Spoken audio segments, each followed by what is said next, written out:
I am so tired. All right, let's move this on over to. I'll move it to public when we're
all right.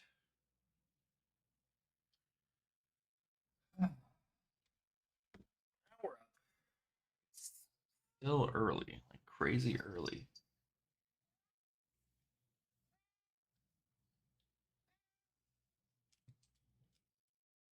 You see this boy? He's just like this. He's just like this. All right, let me put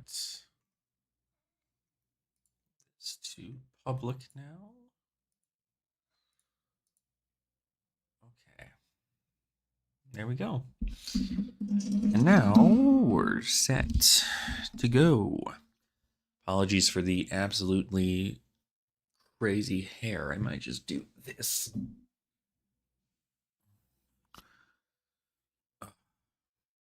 That's going to be easier. There we go. Now I don't look as shoveled. Okay, so couple of things.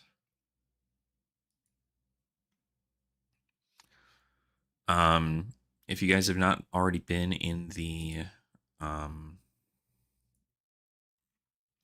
reveal channel for Flesh and Blood, we have already seen Ira, what she looks like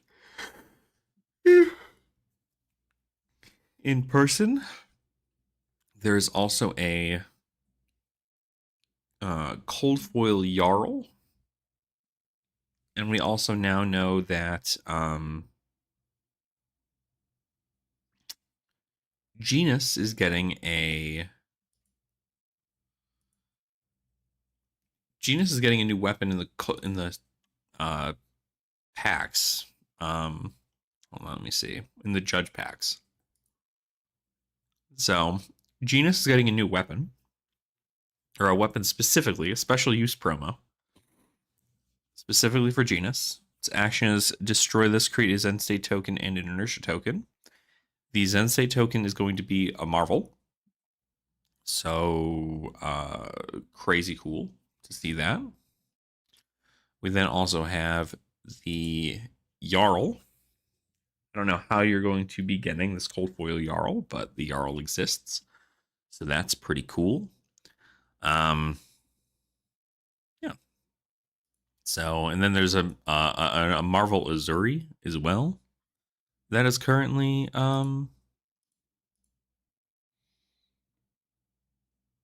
getting set up for. So, just pretty cool to see.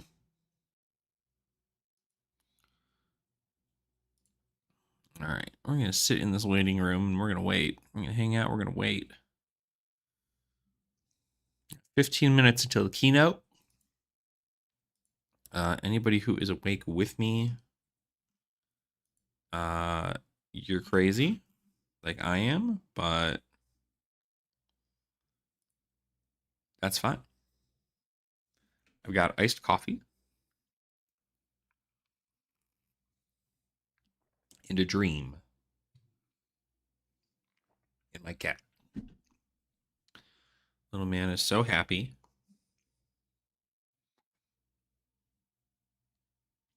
He's gonna fall asleep up here, I'm certain. But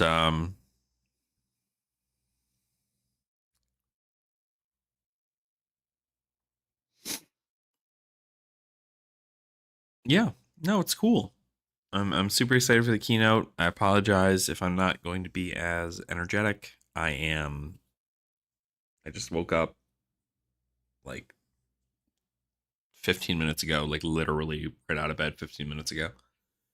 So a little tired. But that's okay. It's okay to be a little tired.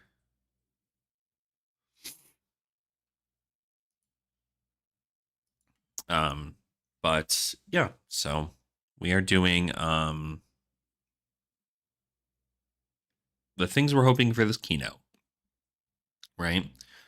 One, I'm hoping that we get to see what's inside that 5th anniversary pack. 2, I'm hoping that we learn what the next set is and that it's full core. That's what I want.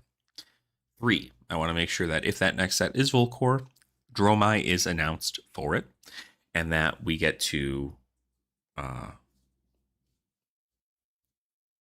Dromai stuff. What else? that's pretty much it. That's all I really want out of this. I would like to see what maybe comes in the mastery packs for Guardian.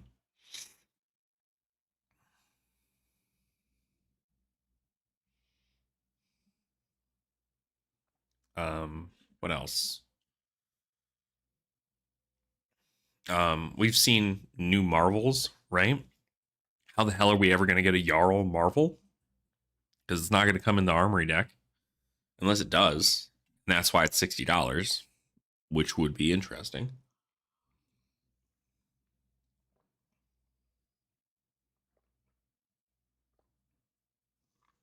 Although I gotta say, if the Marvel Jarl comes in, that's a silly thing to say, Marvel Jarl. If Marvel Jarl comes in the Armory deck, that is uh doesn't make it really special. So I'm assuming it's going to be uh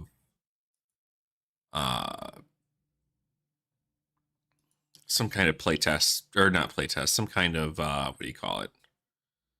Uh Armory promo, maybe. Well, they're probably not doing Marvel's promos for armories. I don't know. I don't know how you get it.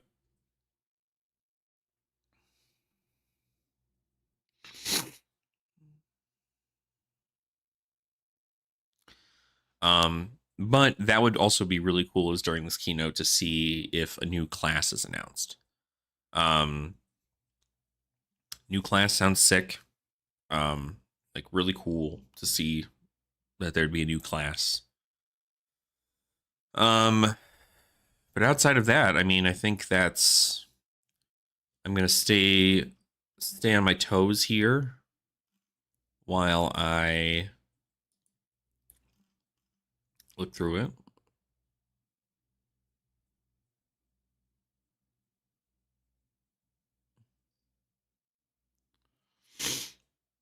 So that'll be fun.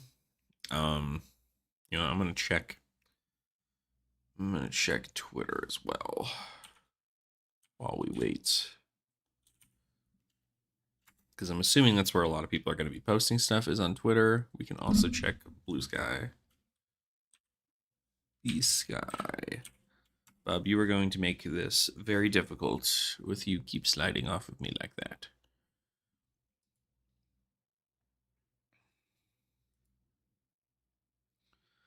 Yeah, these are some things. So for this token of appreciation, so this is for the judges. They'll judge back stuff. So there's an IP token. Savage Sash is going to get cold foil in judge packs. This we've seen. So we've got that there. Make sure I'm not getting into some stuff here. Okay. Everybody's excited for Pirates.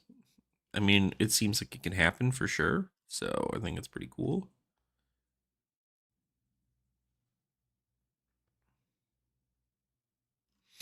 Damn, judges are getting swagged out. My God.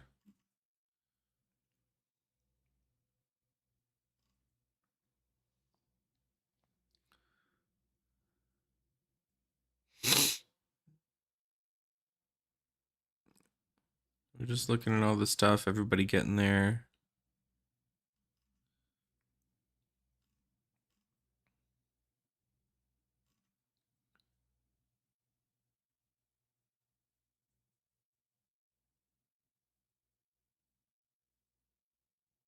I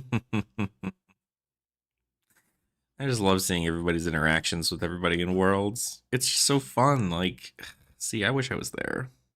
I wish I was there. Good morning, Kraka. How are you? Don't mind me. I'm just I'm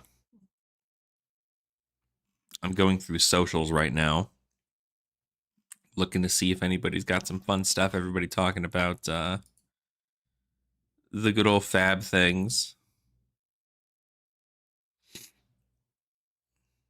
Oh, there you go. You just finished up night shift. You're just in time for some flesh and blood stuff. Oh, There's an Ira pack opening. Oh, is that really it? Oh shit. Okay. Well, I don't feel that bad then, but like it's still a nice promo. It turns out the 5th anniversary edition is in fact just Ira. So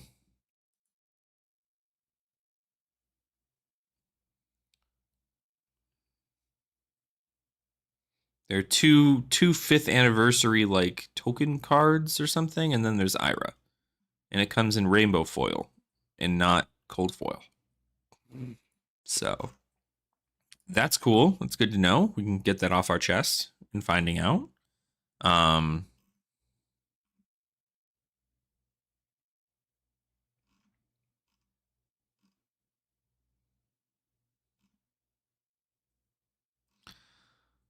cool. Cool.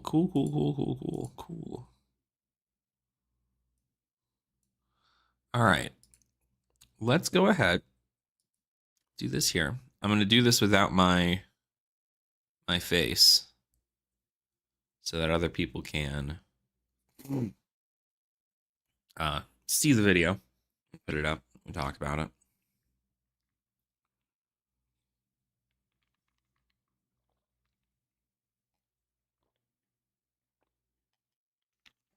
No, you know what? Maybe I'll put my face up.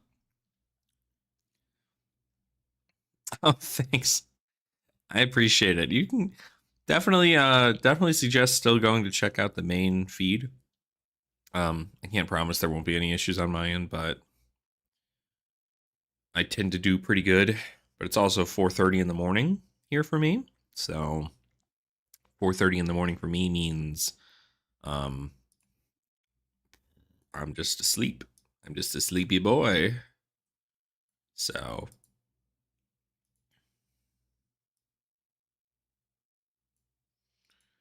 but yeah.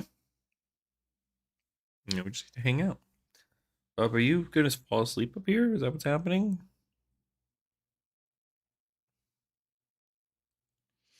Mm-hmm.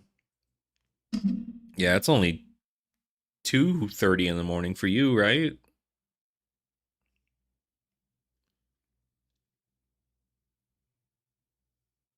Or no, sorry.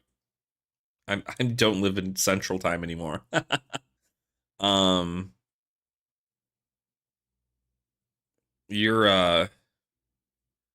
it's 3:30 in the morning for you.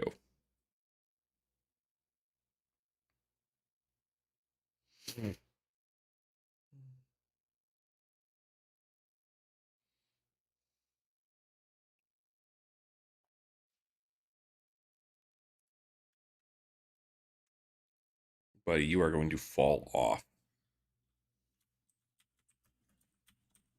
Okay. Okay. Yep.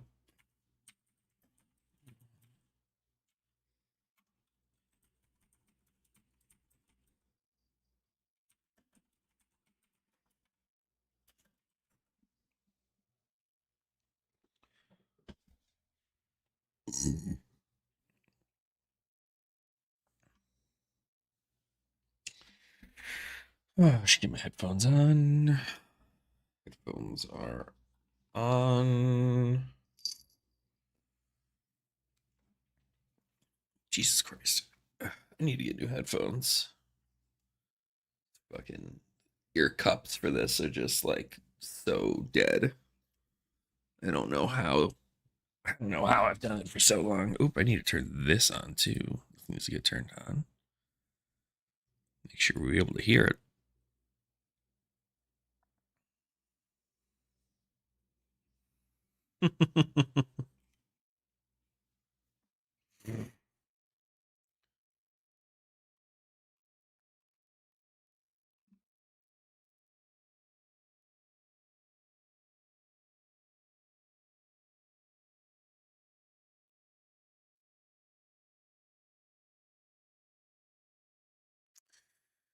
Oh man.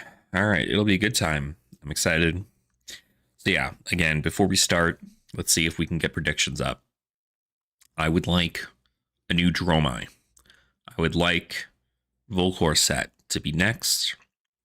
I would like to learn if there are any updates to other game modes, any other formats, um,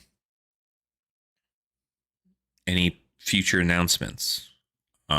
If we find out what's coming in the mastery packs, is cool too. Um, I'm going to assume that the Marvel Jarl that we had seen is going to come in those mastery packs because it's a Guardian. I'm imagining we're going to have a lot of those. The problem is now there's also Marvel Azuri. So is Mastery Pack Assassin going to be coming later on down the road with Azuri? I'm not sure.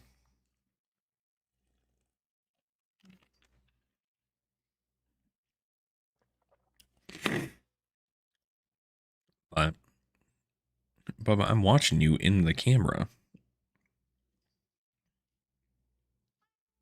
I see what you're doing. Little boy.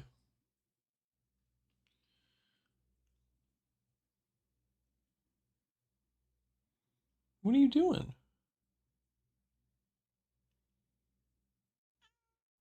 What is it? What is it?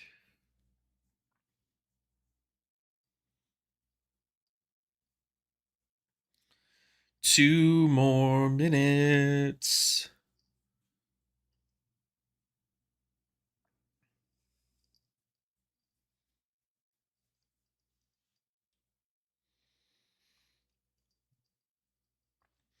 Yeah.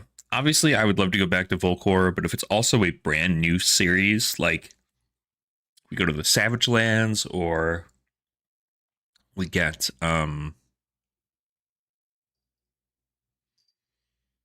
like a set in a completely new area, then that would be sick. Um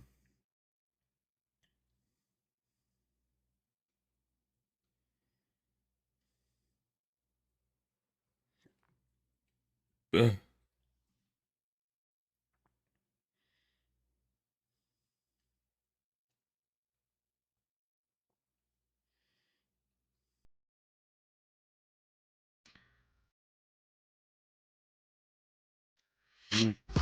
Oh, we're in. It's time.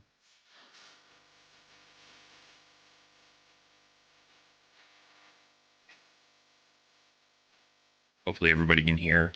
Okay. If you can't hear it, let me know.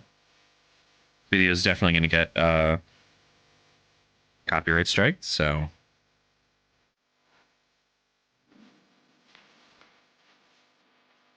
song fucking pops though.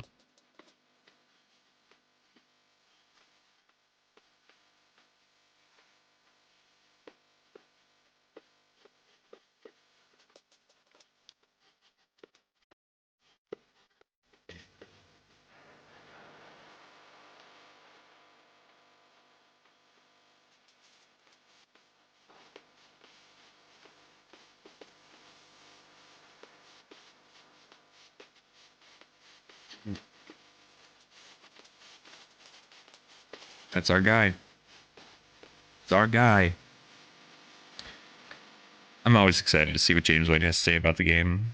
He's so passionate about it. It's one of the reasons I just love playing Flesh and Blood, is knowing that the team behind it is so passionate. Mm.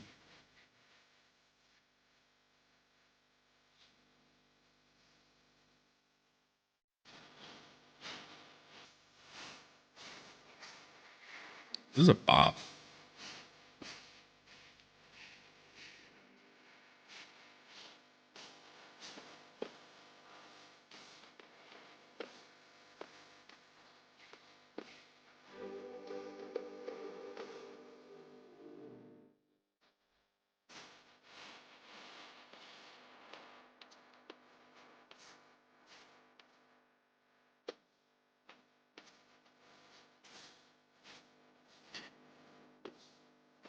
Oh God.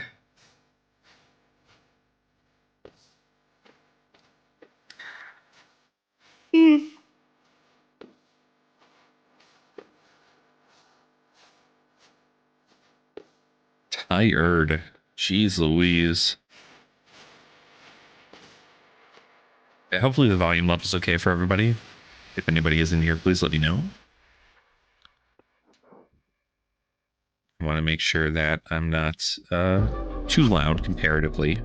Looks like my levels are good though, so. And I know it's going to be quiet as hell the second they start talking. Music's always loud, but the second they start talking, the quality shifts.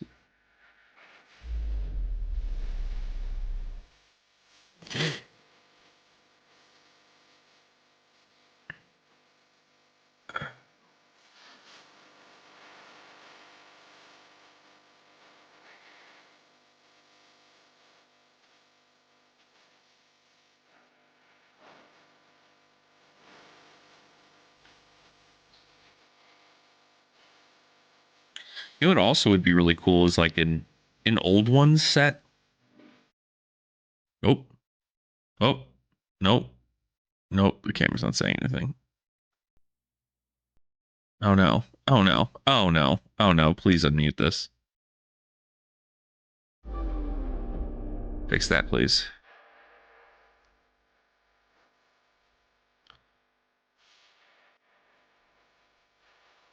Fix that, please. I want to hear Sam. I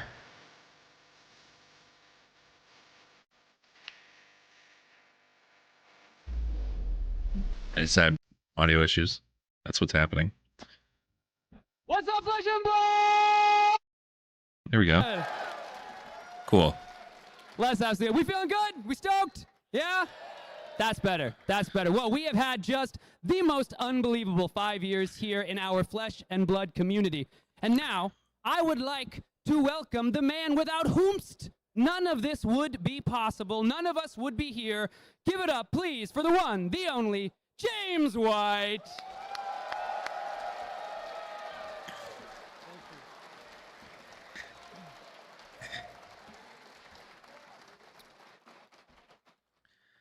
Good evening, folks, and welcome to Osaka, host city of the 2024 Flesh and Blood World Championship.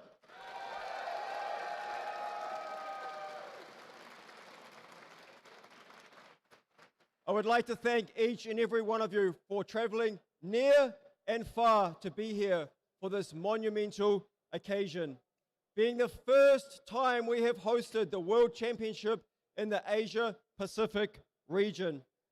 But an event of this magnitude, this scale, is not possible without the hard work of many people. And I'd like to take a moment to thank a few of them. Thank you to our event partner, Guruful, and especially Shohei, as well as the Legends Joy Studios event team, Trevor, Nico, Keita, and Chris Pierce. To our judge leadership team, Joshua Scott, and Klaus, and all of the judges who are here today to help deliver this event. We could not do it without you. To our event coverage team, from the booth, Brian, Sam, Pankaj, Craig, and behind the desk, the team from Savage Feats, Ethan and Nathan Dolman, as well as Kashan, who will be delivering the live blog throughout the weekend, so that fans all around the world watching from home can follow along the action from the main event. This event marks another major milestone in our commitment to the Japanese players. Just a short few months ago in May, at the world premiere in Tokyo, we celebrated the official launch of Flesh and Blood in the Japanese language. And since that time, local game stores and fans all across Japan have embraced Flesh and Blood. I want to thank each and every one of you who have supported and contributed to the successful launch of Fab to Japan. I truly am grateful for the belief and the commitment that you have shown the game, and especially the way that you have welcomed Flesh and Blood to stand tall, to stand alongside the giants of this industry, the great TCGs that originate from your motherland. Back at the world premiere, I spoke about Japanese mastery of trading card games. You can proudly boast of many world champions and pro tour champions spanning numerous card games and game systems spanning decades. And I laid down a challenge at World Premiere Tokyo to once again prove to the world that you truly are the king of games, applying their brilliance to a new game system, to the Flesh and Blood game system. And boy, it didn't take you long, did it? At the very first opportunity at Pro Tour Amsterdam, your champion, Shoma Yamamura, stepped up to that challenge and took home the title of Pro Tour champion. Shoma! Woo-hoo. But now the best and brightest minds in Flesh and Blood have traveled from all around the world to Japan to challenge you for that title. I really am looking forward to seeing the innovation on display this weekend from our rising Japanese stars and the best of the rest of the world that you bring to the gaming tables this weekend. I want to take a moment to particularly thank our international travelers, including the families who have traveled to be with you to enjoy this weekend. Watching the flag procession earlier this evening really was a moment of immense pride for me, and I will look back on that as one of my career highlights. To me, that really is a beautiful expression of how together we have realized the vision that I set about achieving 5 years ago when we launched Flesh and Blood. To bring people together in the Flesh and Blood through the common language of playing great games. Common language mentioned? So That's whether me. you've been with us on that journey from the beginning or you've joined us along the way, thank you for your support, thank you for your belief, and thank you for your passion. However you love Flesh and Blood, whether it's competing at the highest level of elite play at the Pro Tour, whether it's playing for fun, casually at your weekly armories, whether it's bringing to life the iconic heroes of Wraith through cosplay, whether it's collecting, whether it's creating content, or however it is that you like to live out your Flesh and Blood fandom, thank you. Thanks, James. Together, we have Appreciate you. created a global community that I am proud to be part of. Oh. So without further ado, we're going to jump into this keynote and take a look at some of the exciting stuff to look forward to. Yeah, let's go. Let's go. So let's kick things off with the 2025 seasonal OP roadmap. Dang, that's 3 skirmishes in Pretty a much the year? same as we That's have really done this year cool. with one key point of difference, and that is bringing back the 3rd skirmish season. Yeah. This is a reflection of our renewed support for the Blitz format. Oh. And also creating more opportunities to play with your favorite iconic heroes from the history of the game through the Living Legend format. Yeah.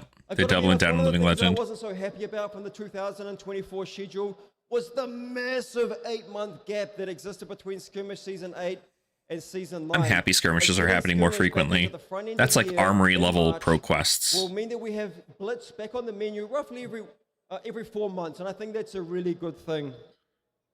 Talking about Blitz, there's some important changes that are coming through for Blitz. Oh. The first is we're going to be increasing the threshold to attain Living Legend to jeez. 1,000 points. Now, you might ask, why is that important? It's just shifting numbers around. Well, I think it is important to create That's consistency nuts. between how I both think that's of really our good, Living actually. Legend frameworks operate. So they're using the same metrics, making it easier for everybody, including us, to comprehend how they work. So all of the heroes who are currently on the Living Legend leaderboard will have their Living Legend points doubled. That means all the heroes who are currently allowed will stay allowed, with the exception of Zen. Some of you may have heard me speak recently on a LSS podcast about the Zen situation, how I personally think it was the worst customer experience we have ever delivered to fans around the world, that a hero attained Living Legend status in the first possible season that they were legal to be played. Reflecting on that, Zen was clearly the best deck in the format, but he had a win percentage of around 30%. That's quite high, but it's not astronomical, and by no means should any hero, which has a 30% win rate, attain living legend status in the first season that they are legal. I think at LSS we have a track record of owning our mistakes, learning from them, and moving on. I don't like to rewrite history, and typically we don't do this, but I think on this occasion, the right thing to do is to bring Zen back. And that is why we are making this change. I mean, everything is banned for the most part for Zen, so. I'm glad we have a fan out there. Thank you. You know, I said it during their podcast that I really did apologize to all the fans of Zen out there. And I apologize to you again, and I hope that this puts it right. So Zen can get back to enjoying their hero. Zen's going to be able to be back in Blitz. Very interesting. On Tuesday, November the 12th, this change will come into effect alongside the announcement of the next banned and restricted update. You can also expect some small adjustments to the Blitz format in that announcement. Some in respect to Zen coming back, others to set up the Blitz format to be incredible and fun for the skirmish season, which kicks off on November the 30th. Another key change which is happening for Blitz and all of our seasonal programs is we're moving to it is going to happen. Points for a season. I love this. To be clear, that does include the classic constructed formats for the season, such as ProQuest and Road to Nationals. You can still expect to have weekly Living Legend leaderboard updates throughout the season. All right, let's have a look at Pro Play in 2025. So here's your OP roadmap. It is the same model that we have rolled out in 2024. World premiere in Prague, Pro Tour London, World premiere again in May. The 6 marquee events being 3 world premieres celebrating the release of each of our big standalone booster sets, 2 Pro Tours, and of course a World Championship. Now, it has always been our intention and our vision that between the 2 Pro Tours and the World Championship that we cover the 3 major geographies of the world, being Europe, the Americas, and Asia Pacific.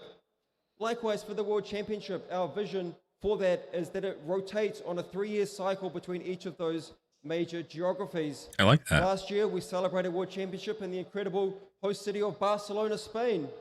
And this weekend, we're in awesome Osaka, which means next year, the World Championship going back to the US. Returning to the Americas, and more specifically, the USA.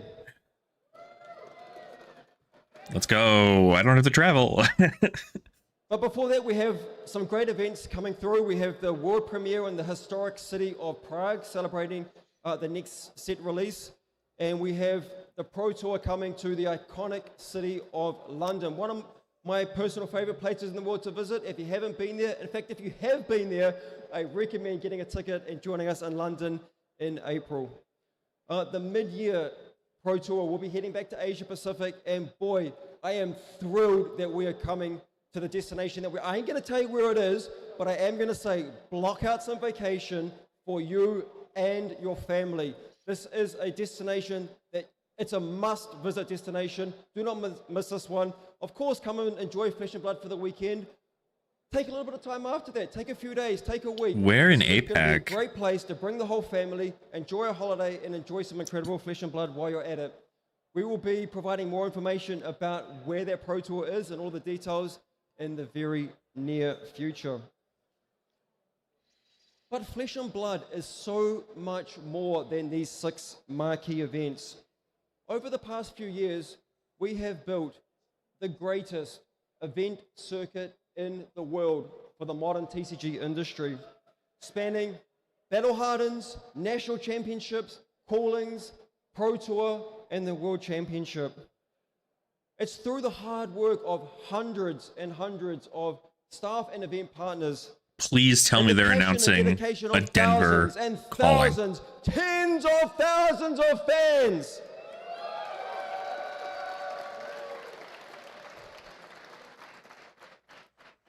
That together we have preserved the culture of play the game, see the world. And now it is time to give it the identity that it deserves. Oh? I am thrilled. I am excited. I am proud to present to you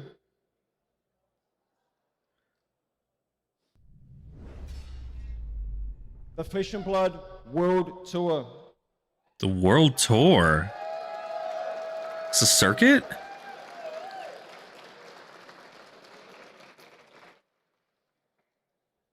The World Tour is the collection of the 120 or so major events that run for Flesh and Blood around the world. So this is just what they're calling the pro play stuff. In 2025, there are 60 Battle Hardens planned, 22 Holy tournaments in the works, shit. 50 national championships, and of course 2 pro tours and the World Championship.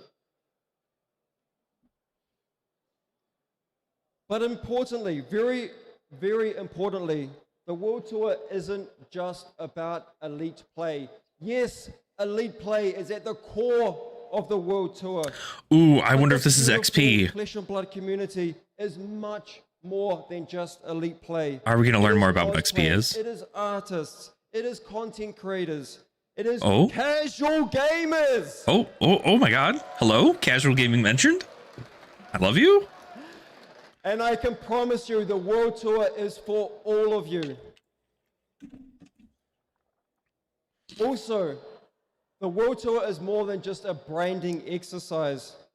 And I am thrilled to present to you the World Tour Player of the Year, Oh my god. which is a recognition of excellence and a player who embraces the culture of play the game, see the world. This program Earn has the been most designed points to become player with of the consideration year. to the fact we know that you have busy lives with family, with careers. We have designed a point system that isn't asking you to go on a grind and attend every single event on the World Tour. It is weighted heavily towards the major events that sit at the Pro Tour, World Championship, and calling level, with the Battle Hardens being the most prolific program that we run, acting in sorts as a tiebreaker in the case of a close Player of the Year race. It is also designed with consideration that there are 3 major geographies that Flesh and Blood covers in the world. So there will be Player of the Year recognition for the Americas, for the European fans, and for Asia Pacific. The World Tour Player of the Year will be crowned as part of the World Championship Awards ceremony each year, with the World Championship itself being the culminating event of the season. Player of the year. That's The crazy. 2025 World Tour Player of the Year race actually starts next weekend with Battle Hardened Hiroshima. In a moment, I'm going to play a video for you which highlights all of the World Tour stops between now and Pro Tour London. And of course, the player who takes this challenge and conquers it all and earns their right to be called the Player of the Year, along with a few of their peers, will enjoy their share of the $100,000 That's Player of cool. the Year prize They pool, have a which prize pool comes from specifically for the player of the total year. World Tour 2025 prize pool of $1.5 million US. We're doing it. across all events. 1.5 million again So, next I'm gonna year. Pass it over to share this video with you of all of the exciting, amazing locations that we're going to be heading to in the near future for the Flesh and Blood World Tour. All right, where are we going? Where are we going?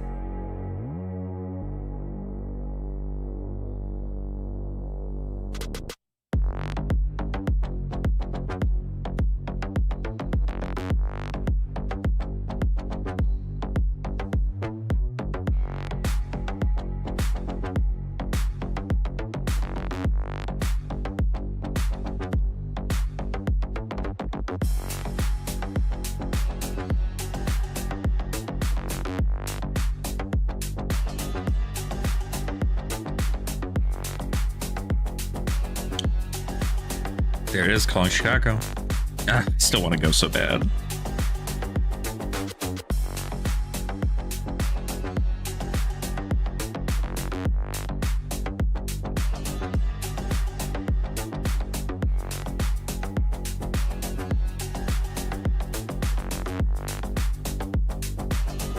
Memphis. Ah, there she is.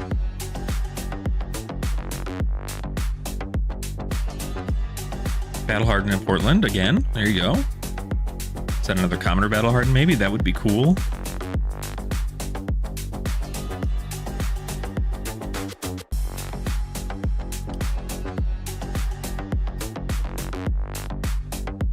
April. That's the Pro Tour in London.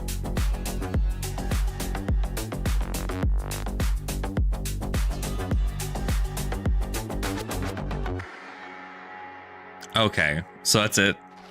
That's all our stuff. More events to be announced. Okay, I think that's all the stuff we know we have so far. So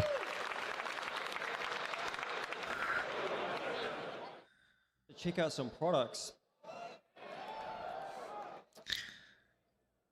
Here's your product roadmap for 2025. Next off the rank, we have Armory Deck Jarl Vatrathi. Hidden stores back in November. Of course, we have Set 15, which we're going to celebrate in Prague. A bevy of Armory decks coming through. A lot of Armory decks. Set 16 is something that I want to talk about real quick. This is the set that I personally have had the most fun creating and designing out of every set we've ever made. Oh my god, even more than Part the Mistveil? By many of the devs at LSS as well. Knowing what I know, and knowing what I know you guys want, I think this might be an all-timer for lots here. So something to look forward to there. Master Pack Guardian slotted in August. I know previously we indicated that was coming out in March. The reason for that shift is it is pairing up with something super fun called Smash Palace. So Smash Palace and Master Pack Guardian, you will get the first look of those at our Gen Con booth next year. And look, Mastery Pack and Smash Palace go hand in hand and really usher in a new super fun, super easy, casual way of playing Flesh and Blood, which really is as simple as crack, shuffle, play. That is the primary purpose of Mastery Pack Guardian. It is to power up, to enable crack, shuffle, play as a way to play. I really did like crack, shuffle, and play, so I'm really important purpose hopeful that being works. Explicitly obvious to new players of the product that they should purchase when they're looking for cards for a specific class, in this instance, Guardian. We actually have Mastery Pack Guardian on display this weekend. It's going to be in the glass display cabinets by the entranceway. Really? I don't think it's quite there yet, but it will certainly be there by tomorrow, so go and check that out. Mastery Pack Guardian has been manufactured, it's produced, it's just parked, sitting, waiting for Smash Palace to come through, to ship out to you all to enjoy. We're already working on future iterations of Mastery Pack as well, learning from what we've created with Mastery Pack Guardian and building on that for future releases. But we do see Mastery Pack as being an important part of the Flesh and Blood product mix as we move forward. It really is just the beginning of Mastery Pack as a line. Just quickly touch base on I can hear that feedback. Ooh. So one of the really important things for launching Flesh and Blood Armory Deck Jarl. Providing Japanese players with the back. What? Are these all ice cards? Cards. So so far we've released archive packs for Part the Mistveil and for Rosetta. They were released a few weeks back, and the Mastery Pack archive comes through in stores on December the 20th to support the release of Armory Deck Jarl. This product is exclusive to Japan and available only in Japanese language. And man, doesn't that booster wrapper look good with the old Grandeur of Valahai, which is in the set? And it's a good card. What? Just Grandeur of Valahai got a reprint? They reprinted a Fable? Let's have a look. Let's have a look at this ominous looking thing. Yeah. I think it's time, folks, that we have a look at what you've all been waiting for. Bubba. A bit of a taste of what this next set is all about. Bubba. This is what we're waiting for. But before that, this is what we're waiting for. A piece of art from this upcoming set. It's an important piece of art. In fact, it's an art from one of the central cards from the set. Would anyone like to take a guess at maybe what this card is called? Yep. I can't hear you. Can someone help me here? This piece of art doesn't look anything like Dromai. Come on, give her a bit of credit. All right, enough of the slow roll. I think it's time to roll the trailer. Let's go. Let's go. They tore our emperor from the heart of Yes. This grievous regicide shall be punished. We burn with shame. Now the land burns for vengeance. The guilty cannot hide from us. The children of the dragon will scorch the corruption from this great dynasty. Oh, shit. As the thousands march forth. Strongholds crushed. Cities reduced to ash. No one is beyond our reach. Is Ipanis? We shall strike with our sharpest blades. Oh, shit. Fang and Syndra. Royal Draconic Ninja. The hunter They're royal. becomes the hunted.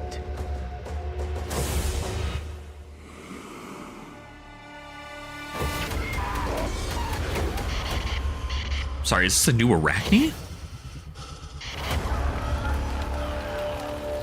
The Hunted. Oh, shit. Oh, shit. Oh, that's hype. Oh, that's so hype. Royalty that extends beyond the Royal grave. Draconic Warrior A and Royal vow Draconic of Ninja. vengeance. Chaos ensues. Are you the That art hunter looks sick. or the hunted? That is the question that this set is going to ask of you. Drakai of Retribution. Here's your pair of Royal Drakai. We have Fang, Drakai of Blades, a Royal Dragonic Warrior, illustrated by dual the wielding. amazing Billy Christian. That's so cool. Oh shit. And Syndra looks sick too with floating blades and stuff. And Like, Syndra, Drakai of Retribution, a Royal Dragonic Ninja, illustrated by the incredible Olivia Prima. oh my god.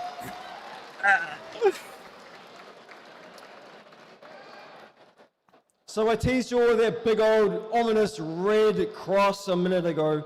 I want to jump back to that real quick and give you a little bit of a taste of what you're in store for.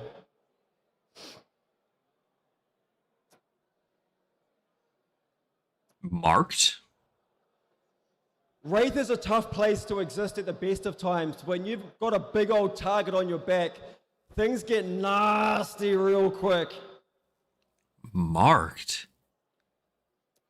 Key dates for the Hunted. We have world premiere in Prague on January the 17th. A week later, we have pre-releases in over 1,500 local game stores around the world. And I want to take a quick moment to shout out and thank all the local game stores out there who open their doors and welcome the Flesh and Blood players week in, week out. Get down there and support your local game store with the pre-release. Have a great time. The Hunted is super fun to play. And I got to say, there's a pretty big hitting pre-release promo card this go round. So another reason to get down there for your local pre-release in over 1,500 locations worldwide. And of course, the release is on the last day of January the 31st. We have a world premiere ticketing going live tomorrow, where you will be able to see a whole bunch of cards previewed actually as part of the player packages for World Premiere Prague. So check that out. We'll be announcing that and promoting it on the live stream. So all the folks at home, tune into the live stream. That's It'll be so cool. tomorrow. We will be, as I say, showcasing a whole bunch of Hunted content through the ticketing website. Look, these things are selling out. Like, if you want to go to World Premiere Prague, don't mess around. Buy your package, get the good stuff, and check that out tomorrow when ticketing goes live. We're nearly there, folks. It is nearly the end. Once we finish with the keynote, we're going to be jumping over to a design and a development panel with my very good friend, the incredible Brian Gottlieb. Absolutely amazing, this guy. My right-hand man. Couldn't do all of this without him. But before we do that, I gotta show you what happens when Brian gets hold of the wheel. Uh-oh. I tell you, it's chaos. Oh my god. What? Y'all know that Brian likes Arachne or two, right? 6 Arachne heroes? That's what happened when Brian gets hold of the wheel. We get a million Arachnes. He wasn't joking in Amsterdam. Holy He said, shit, these all look if it was up to him, beautiful. we'd get well, that's what happens when Brian gets hold of the wheel. But They're all look, different we're gonna heroes. count down to chaos. December the 17th, you will find out what all of those Arachnes do. And that might not even be all of them, just quietly. But countdown to chaos, it'll be all over our socials, of course. Mark that in your diary, though. It's going to be quite something. And I'm looking forward to sharing that with you all. Look, that's it for the keynote, folks. I just want to thank 6 you all Arachne? so much for being here to be part of this amazing weekend that we have ahead of us. I wish you all many great games this weekend, whether you're playing in the World Championship and any of the amazing range of side events that we have running throughout the weekend, whether you're here to meet the artists, whatever it is that you're here to do, enjoy it, make the most of it, make the most of the stuff outside the tournament hall as well, in this incredible host city of Osaka. And again, just thank you so much, folks. Join us for the panel in a minute. Have a good evening. Thank you. Nice. Is the panel going to be live streamed? That would be cool. I'm curious if it is going to be live streamed. Nope, yep, it's just saying goodbye. So, yes, that's it. Holy... So they did it. We're going back to Volcor. Oh my god. Literally, oops, all Arachne. No freaking way. That's so cool.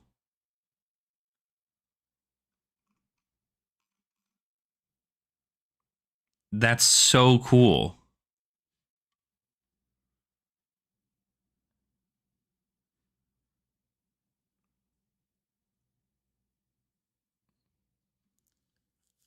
That's so cool.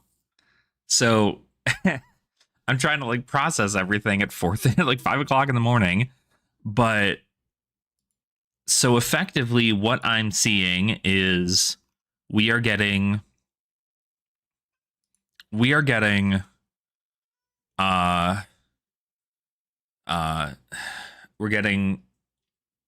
ton of new Pro Tour things. First and foremost, the Blitz changes. I'm just gonna talk about that, right? The Blitz changes now at 1,000 Living Legend points, as is instead of 500, which further goes to show that there are not going to be cards made directly to only be for Blitz. They're cards that are going to affect both formats, which is why they're upgrading the Living Legend system. Every hero that already is Living Legend is going to be Living Legend still. And only Zen, who did not who hit Living Legend, is not going to have his points doubled because he was kind of ejected from the format. So that is that's important that he gets play again, especially now that everything's banned. They can. I still think he's really strong in a young hero format, but there is still opportunity for people to play him. 3 skirmishes next year. Super sick. Love that. Then we have, obviously, the Hunted. The Hunted being the next set. Volcor based, as far as I can tell. Essentially, it is a follow-up to Dynasty, in where the Emperor was assassinated. And now it seems that the Royal Guard of Volcor are coming to essentially kill Arachne. So, Bubba, you look like you're having a hell of a time back there. I know, we're going back to Volcor. What? Bubba, shouldn't you be asleep? 5 o'clock in the morning. Why are you awake? Why are you up? So yeah, that's cool. Let me see if we got, yep, we got all this stuff added in here. So I'm going to pull all this up and we'll be able to look at it.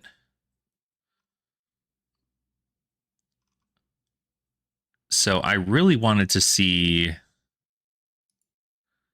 this. I want to see that. I want to see this.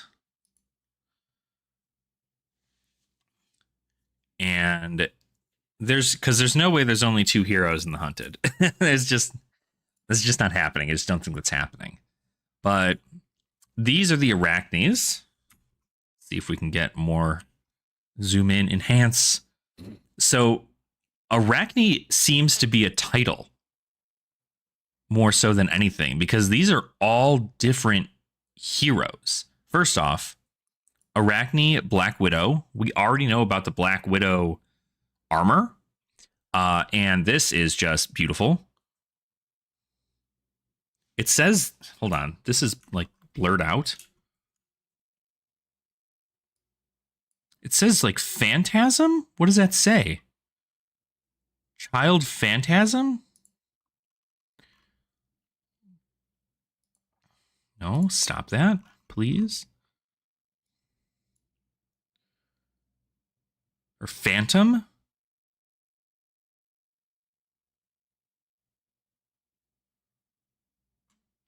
Okay, we got to figure out what this says. Something Phantom.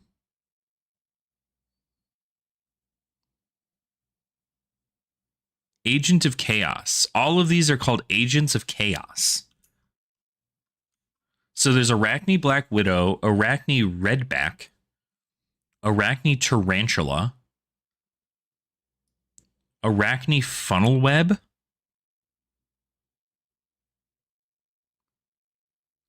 Arachne Orb Weaver, and Arachne Trapdoor. They're all named after just like different types of spiders. Okay, but Arachne Trapdoor looks insane. These are really cool. And they're all Marvels. Yo, dude, did you not?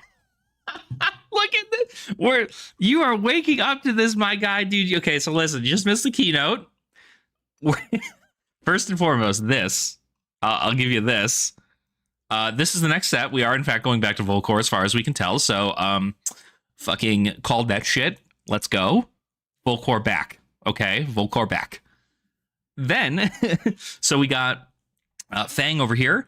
Fang is a new Royal Draconic Warrior hero that is coming out in the set. And then we have a Royal Draconic Ninja. No Illusionist mentioned. So upset about it, but maybe that will be that third other one there.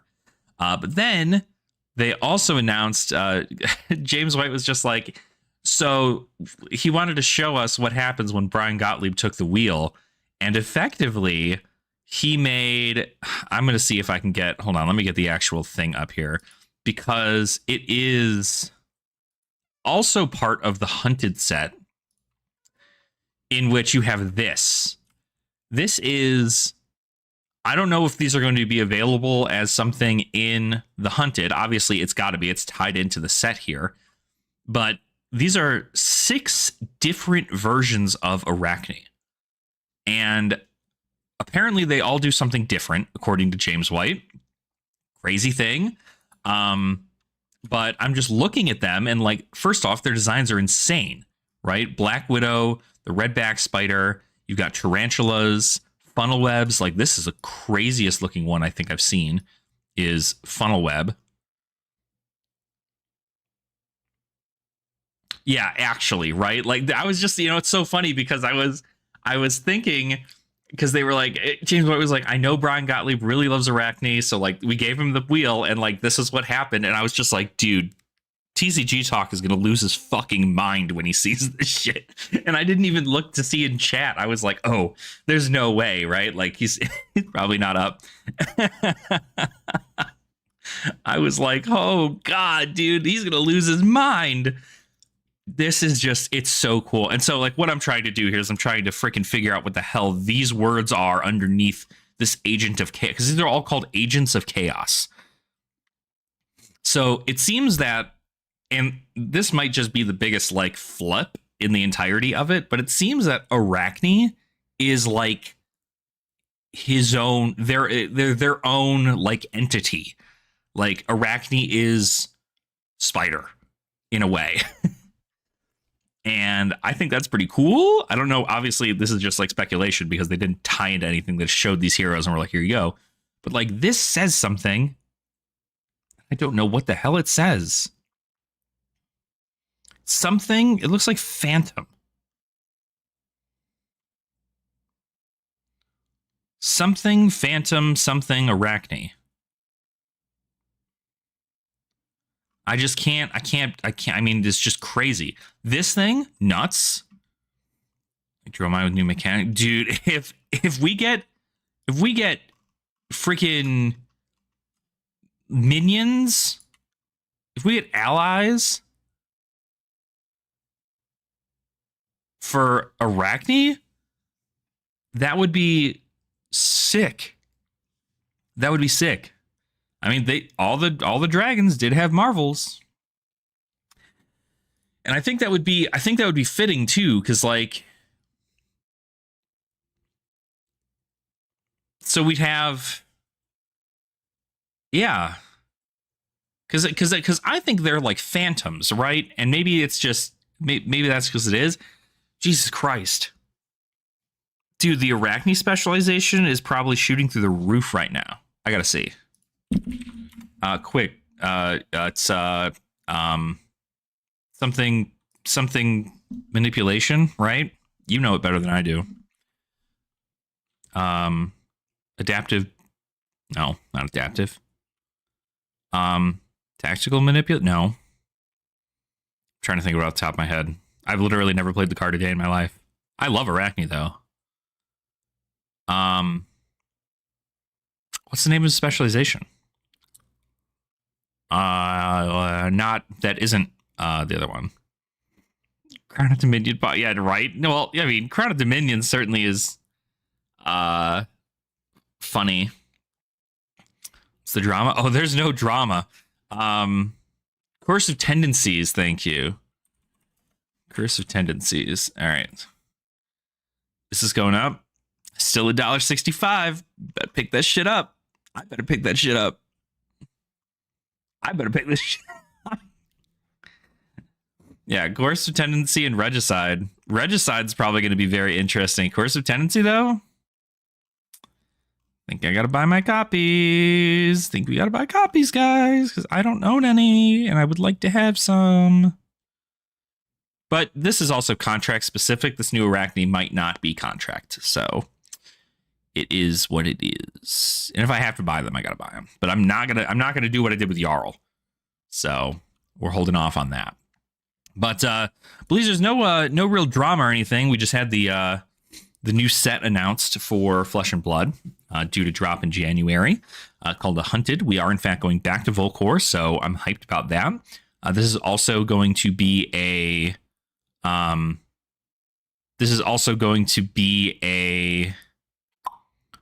sequel to the Dynasty set, pretty much after the assassination of the Emperor.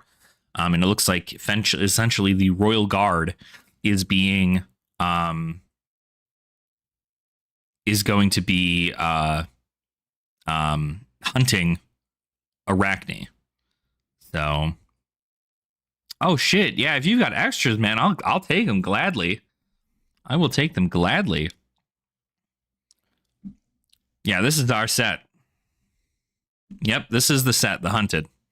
So Mark's being an assassin mechanic. Yeah, exactly. Mark's is an interesting. I still not quite figured out what Mark does yet. The only thing I see is quite literally you are marked until an opponent hits you. And so I'm not sure what that means, but it's there. So I'm not exactly sure what it means, but yeah, this stuff is sick. I think this is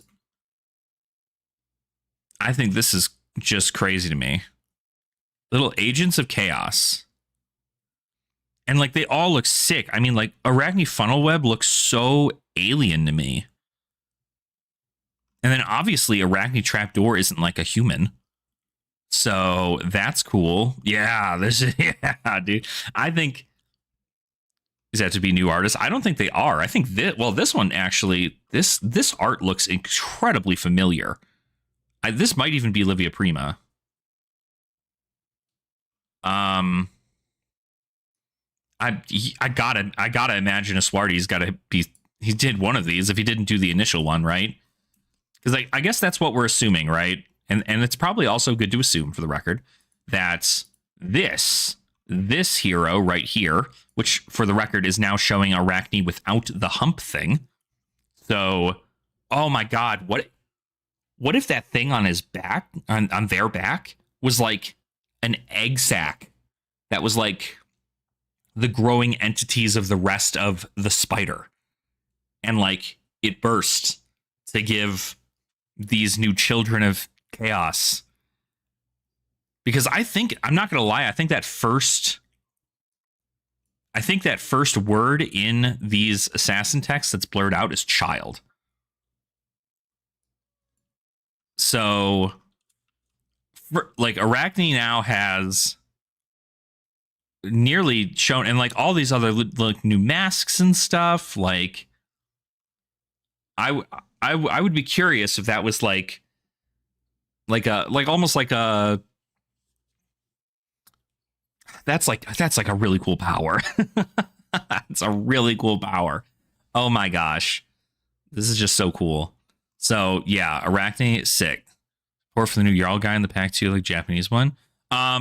The Japanese are getting an archive pack to help with Jarl. So that's only going to be Japanese. So there's going to be only reprints in the archive packs like there normally are. But this time it's going to be stuff that's going to be specific to helping Jarl. I don't have a picture for that right now, but they're getting that, I think, in December. And it's apparently has a reprint of Grandeur of Valahai in there, which is nuts because technically there's only one way to get Grandeur of Valahai, and it's an Everfest, and it only comes in cold foil. So I'm assuming that this is going to be the introduction of possibly the rainbow foil Grandeur of Valahai, or it'll be non-foil. I think it's going to be non-foil because it's all reprints. So like that's the thing, but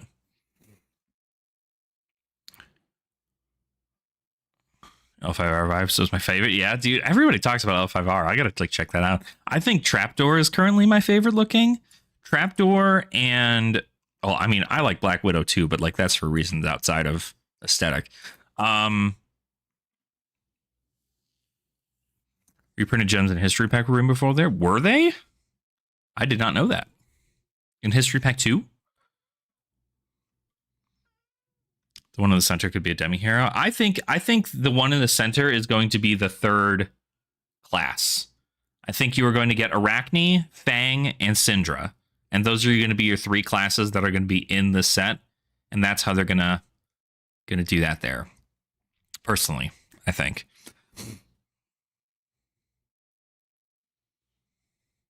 An HP 1. Well, okay, so History Pack 2 didn't have any gems in it, though, because there was only one gem, and it was Grandeur. But there were no Fableds in History Pack 2. So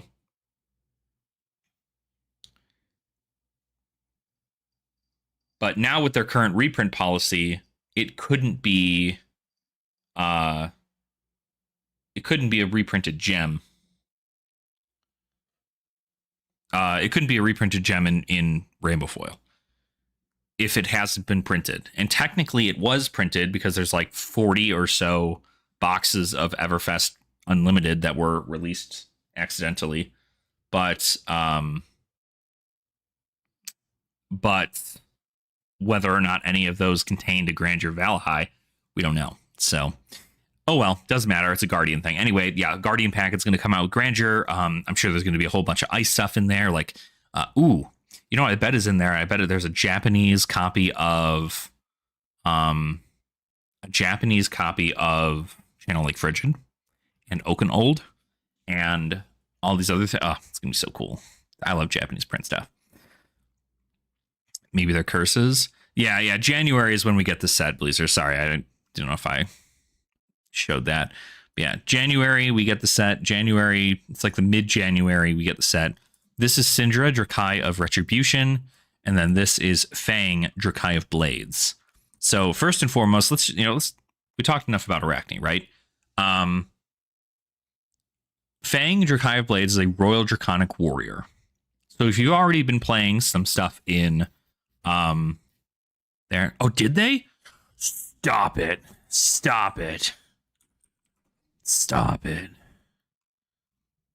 Yeah, they are Draconic. Stop it. Oh, an oath of loyalty that extends beyond the grave, entangled in a web of deceit where chaos breeds. Are you the hunter or the hunted? The hunted calls players to take up the mantle of 2 vengeful Drakai, high-ranking officers in the Loyalist army. With the Emperor slain, they ride out across the fiery plains of Volcor to bring the killers to justice. The killers to justice. If only it were that simple. Every door closed harbors a menacing secret, skittering through the darkness, darting in and out of view. Knives glinting in the dead of night, a web of danger lies in wait of the approaching Draconic forces. Releasing January 31st, 2025, The Hunted features heroes across ninja, warrior, and assassin classes. Exceptional sealed deck and booster draft play with lots and lots of stabbing and a collection of breathtaking marvels unlike anything you've ever seen. Marked for death. Pursue your target to the edge of oblivion until you fulfill your vow of vengeance. Or is that exactly what the huntsman wants? Are you the hunter or the hunted? Look at this. Carousel marked, proclaim vengeance to feign the... Okay, so yeah, so marked, we've got that. We've got new cards.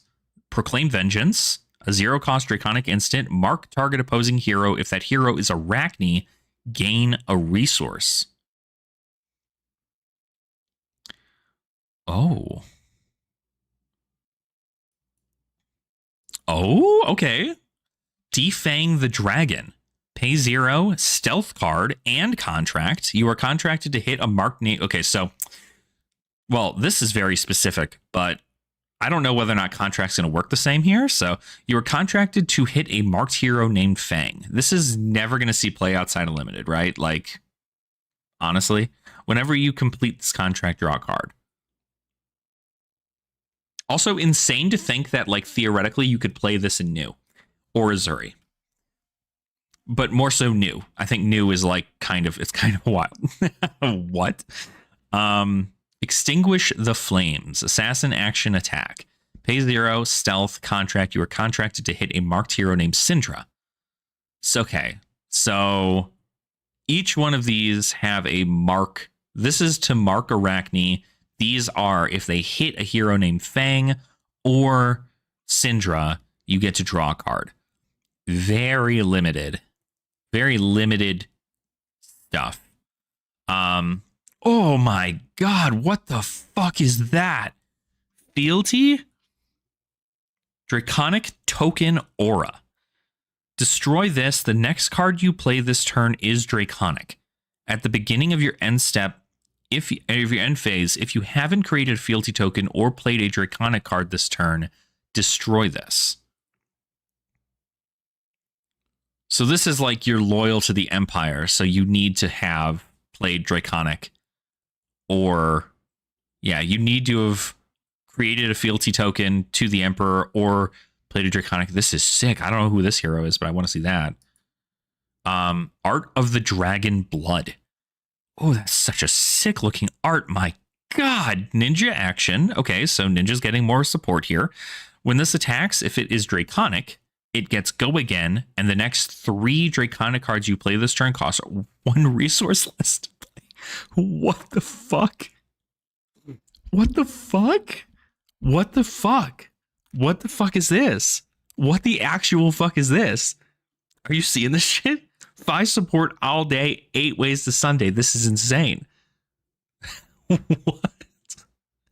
What? I mean, your stuff already costs like nothing, but now you can run a bunch of 1 and 2 costs in your deck. Oh, that's so good.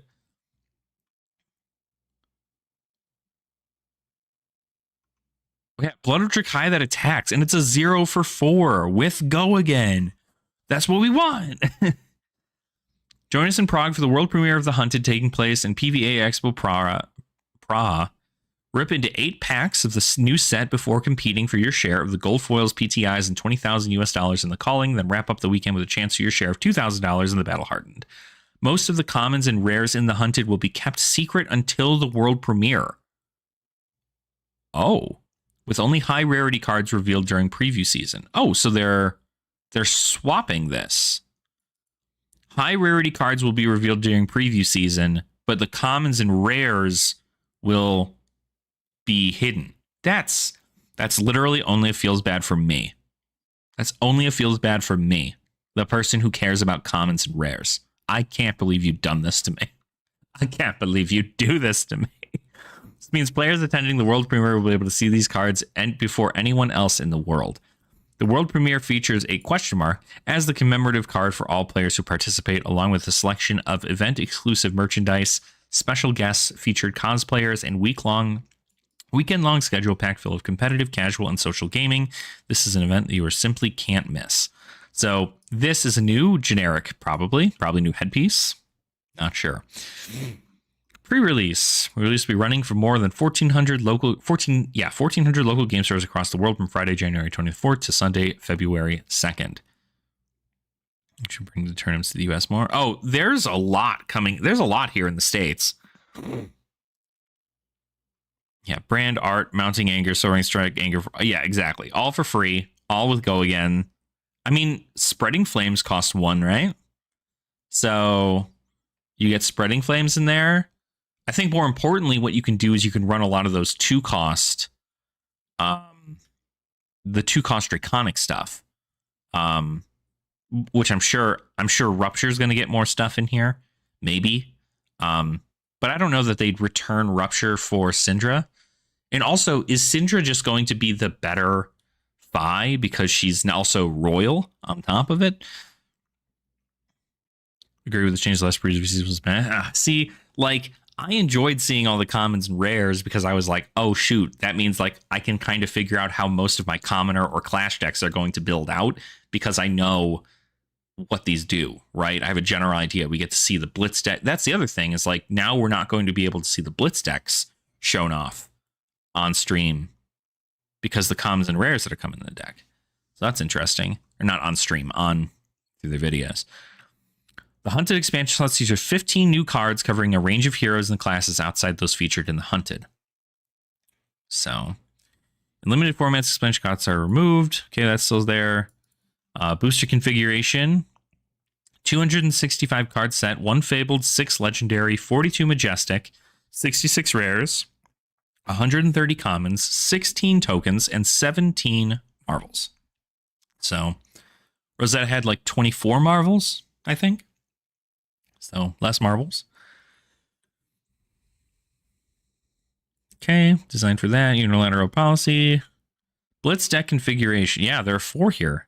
Fang, Syndra, obviously Arachne, and then somebody else. That's very interesting that there's 4 heroes and they've only shown 2. Ready to play out of the box, the Hunted Blitz deck collection provides everything you want to serve your Emperor's legacy or conspire with his assassins. So, okay, so they're both assassins. How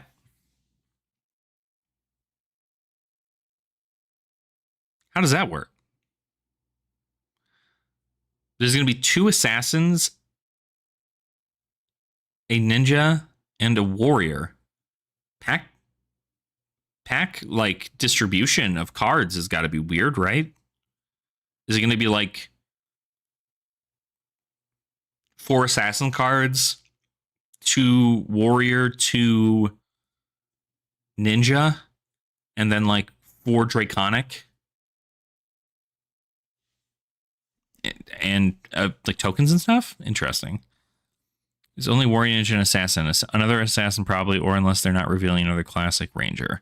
I mean, they very well could just not reveal another class, because like, if there really are 2 Assassin heroes inside the actual set as tokens, then the pack distribution seems like it's got to be completely, like, different. All right, buddy. Well, you take care. Thanks for popping in and saying hi. It was great to see you here. Great that I could be the one to spoil your Arachne set for you. But have a great day, and we'll chit-chat later for sure. So yeah, this is... I don't know how they do that. Let me see here. Where are the Jarl cards? The Jarl cards, so... that actually, I'm not sure if they have that on the site here. Let me check. Let me check if they've got this. No, the Armory deck... Oh, also another thing we found out, for those of you who did not get to see it, who haven't been on Twitter yet, the 5th anniversary pack is in fact just Japanese rainbow foil alternate art Ira. That's it. That's all that's in the 5th anniversary pack. So, primo. Some Jarl cards. Yeah, we don't have any new Jarl cards. At least from what I can tell, there are no new Jarl cards. I thought his weapon was at least going to be announced during this, but it was not. So I'm sorry to be the bearer of bad news there for you. It might be in the card database, though.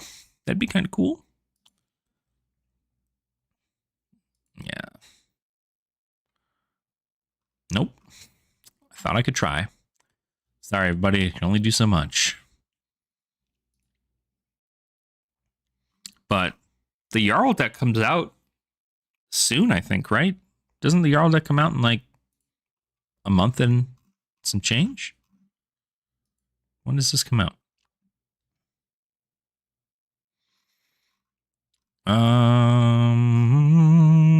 November 29th. So literally in a month, we'll have Jarl. And I'm assuming mid-November we're going to have that, right?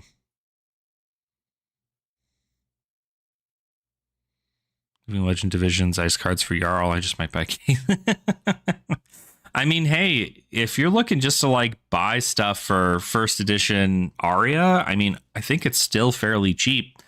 But that's honestly what I've been telling. I never did it myself because I don't have the amount of money to just like buy boxes.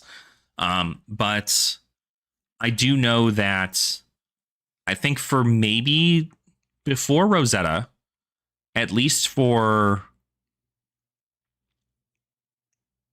I'd say probably the entirety of 2023, as all these elemental heroes were hitting Living Legend, I was just like, guys, you gotta buy Aria.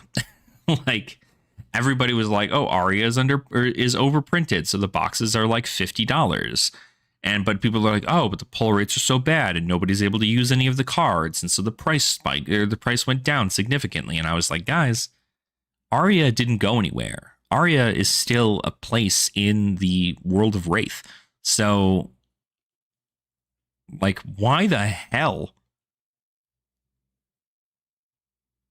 Like, why the hell would you not? You know? Tales of Aria had ice cards, and there's an ice expansion set. There's not an ice expansion set. The ice expansion set is kind of like an ice and elemental and also guardian expansion set that is only for Japanese. And that's that Armory Deck Origins Jarl archive pack stuff. And I wouldn't even consider that an expansion set because they're all reprints.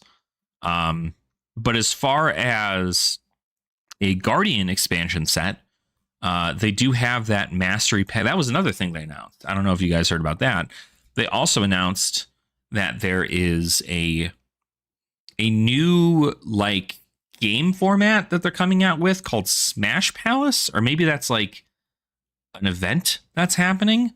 But Smash Palace is a new thing they're looking to do. that's coming out in August, along with the Mastery Pack Guardian. So they're looking to do more casual stuff. I'm curious what that's going to be. Price went down when all 3 is. Yeah. Event in Texas next month. I think there is. Let me see. Yeah, they announced a lot of organized play. They also announced the World Tour. The World Tour. So that's what they're calling their circuit. Their pro play circuit is the World Tour. They also introduced a prize for Player of the Year in the 3 regions that Flesh and Blood is mainly represented, which is the North America, Europe, and Asia. And so a lot going on there. Next month, November. Cold as ice? No, that is not a thing, Bleezers. Not as far as I know. That I've never heard of that before.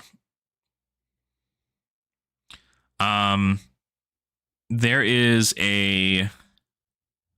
These are the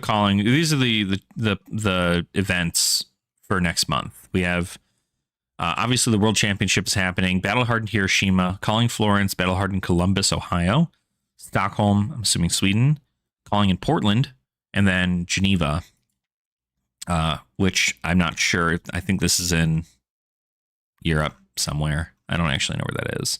Skirmish Season 10 happens though. Houston in December 6th to the 8th, Battle Hardened Houston is happening. So that's where you're looking to do. That's the event in, I guess it's technically next month, right? There's one in Portland too I might drive to. Dude, I wish I can go to this one in Portland because the Battle Hardened for this is commoner. And I really, really, really want to play in it. I really want to play in it. So, but unfortunately, not anything I can do about that. I really just want them to announce that something is happening in Denver. I just want something in Denver. Yeah, I would not trust Google AI when it comes to this niche game.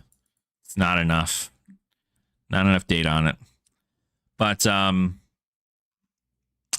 yeah, no, there's a lot of cool stuff here. So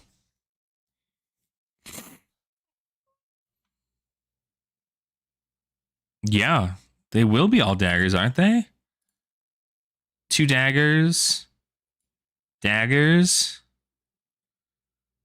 I mean, unless they make kunai their own weapon, but like these are daggers. And then Arachne's obviously going to have daggers. So we're having all dagger set again?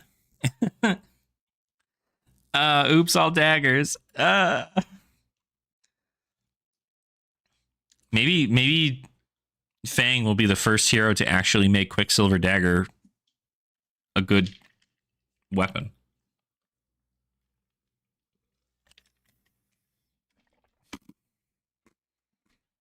Mm-hmm. Yep, Quicksilver Dagger. Go check that out.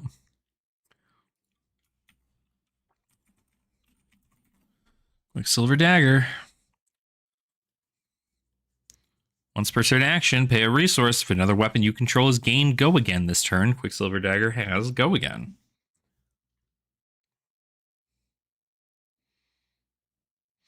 Now, it's funny because it has to gain Go Again, right? So you couldn't, like, pair this with...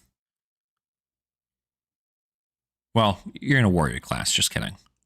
Never mind what I said. Spending a whole card to give this Go Again, though, is wild. So I'd be very curious if, like, Fang's, like... If Fang's ability is just, like, your daggers have Go Again. Or something, right? Like, just natural Go Again on daggers or something like that. Give me Ice Assassin? Golly, dude, you're asking for a lot. I genuinely think this is probably going to make... I'm just going to be real. If incredibly happy that I didn't sell my Codex of Frailties. Because holy shit. Like, with this being an announcement, like, that's cool. I still have one of the most powerful cards in the entirety of the class. And I didn't sell it because I'm good. So, but honestly, and I shit you not, if this, I stopped playing Assassin on new because I was like, ooh, I don't know really if I feel her. Like, I don't know if I'm like kind of getting the concept of it. It might not be for me. And then like I was playing Azuri weeks beforehand and I wasn't really able to do a lot with her. But if this Arachne is actually like genuinely a like just a complete powerhouse that creates these what I'm assuming to be legendary phantoms that are like they act like dragons and you could summon them, or they act like figments and you can create them that way. I'm playing fucking Arachne. Like, that shit is sick. Even just for these Marvels alone, I think I'm playing Arachne. Because these are gorgeous. And it's funny because, like, that's part of why, like, I'm like, oh, I should probably play Prism. Because I really like these Marvels. So, pick up some Flame Scales and Bojakai just in case. Nice. There you go. What is it? God, that's got to be a lot now, right? Last I checked, Cold Foil Flame Scale Furnace was... Cold Foil Flame Scale Furnace was $60. What is it now? The Rainbow Foil is $60 now. Yep, look at that. It's like, why wouldn't you buy this? A Rainbow, even at $65, like, this needs to be bought. This needs to be bought. Then one hit create Arachne clones. See, that would be cool. That would be cool. God, that's going to make Flick Knives insane.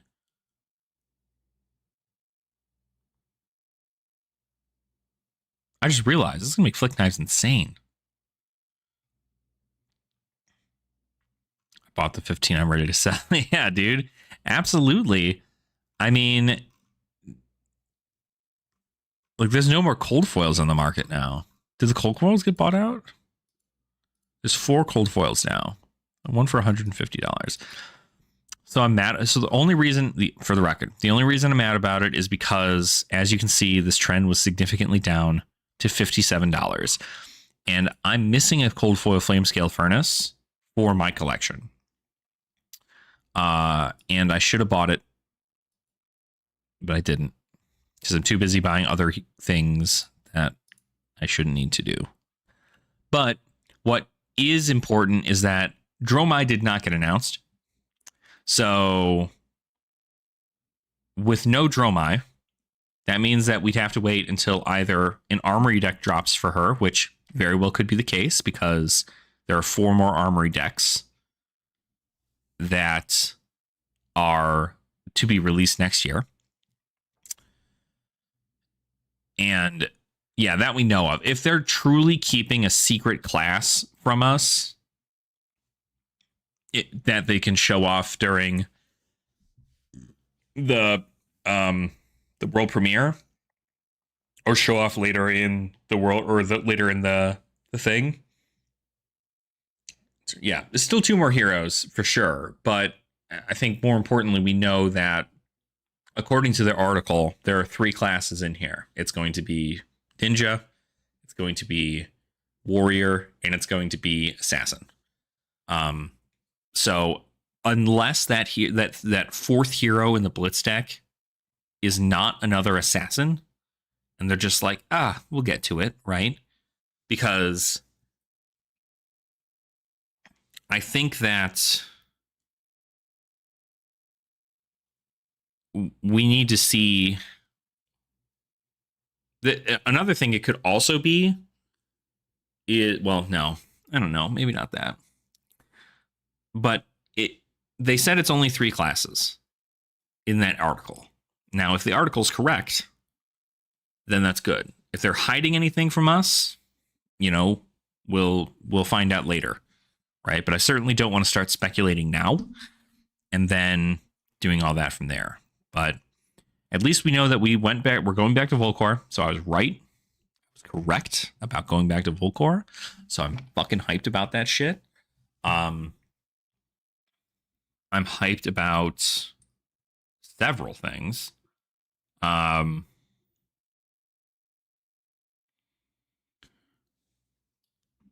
But looking at all this, right? Blooded Drukai, I'm happy I bought one already. Warrior Wizard, but Dromai could be a Warrior Illusionist, so technically they didn't lie as Dromai is a Warrior tinfoil. Dude, if they made Dromai a warrior, like a Warrior Illusionist, they'd still need to make Illusionist cards in the set. And at that point, you might as well just make her an Illusionist.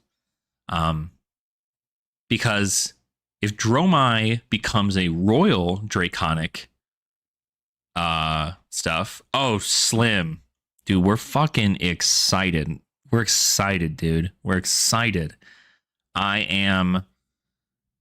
You can... So listen, my guy, you can tell me, right? You can tell me that this is Arachne and another hero, right? Are you here to tell me that this is Dromai? Is that what you're here to tell me? Because god dang, the set is insane looking. It's really cool. I love the concept of whatever the hell Arachne is going to be doing. But I more importantly love the fact that like we're learning more about, because like Arachne doesn't have the freaking bubble on them anymore.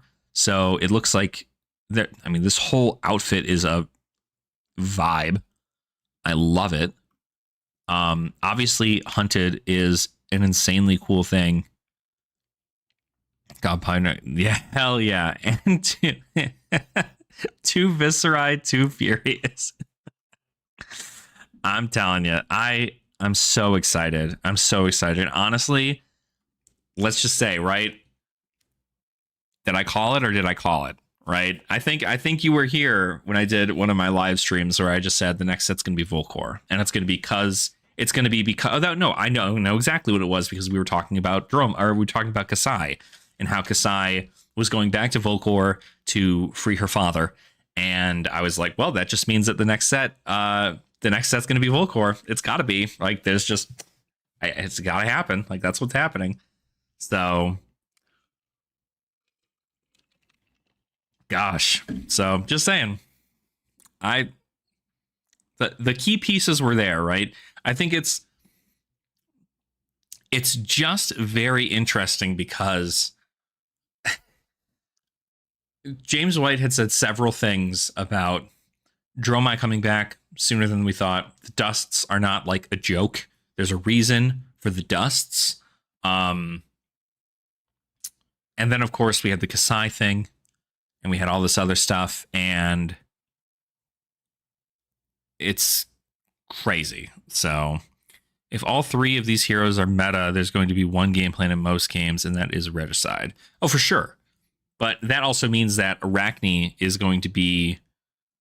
Like, Regicide is... Honestly, as much as I love Regicide as a card, right? I think because you can only have one Regicide in the deck, correct me if I'm wrong. I'm going to correct myself if I'm wrong. But yeah, you can only have one Regicide in the deck. So if you see your opponent pitch it, because you're not going to play it immediately, if you see your opponent pitch it, then you're going to be like, ooh, okay. But Regicide is a great tactic, but I don't think that it's good. Like, there's so many defense reactions, and like it's funny. It's going to be funny. Don't get me wrong. I think that if they do become meta, I'm running Regicide in the sideboard because you only need to run one. But it can't be defended by cards with the same name as the defending hero in the defending hero's banish zone. So you have to get a lot of cards in banish, and then you also have to get a bunch of other stuff done. I think Regicide's going to be really cool to see play. I don't know if it is, though, because there are probably more powerful cards to slot in for like the overall game plan. But like if Fang and Syndra are like the top 2 decks immediately out of the gate, then yeah, I could see it seeing play. It's cool to have a set and theme inspired by players winning the heavy tournament. Yeah, absolutely. And that's what I'm saying. Like, I don't think I was genuinely like, that's insane. Oh, you know what? They're not gonna make Kasai again, right? That wouldn't make any sense. Maybe it would. Is this Kasai? No, because this is very royal. The Kasai is against all that stuff. I don't think it's any other thing. Unless Kasai is going to be assisting the assassins, that would allow her to still use warrior stuff. Maybe she even becomes a Draconic warrior, but she's not going to be Draconic because she's not Drakai. Only, well, that's not true, because Volkai, his Phi is Draconic too. Huh. Ooh. Yeah, because that's literally what my issue is here, that I'm holding off on, because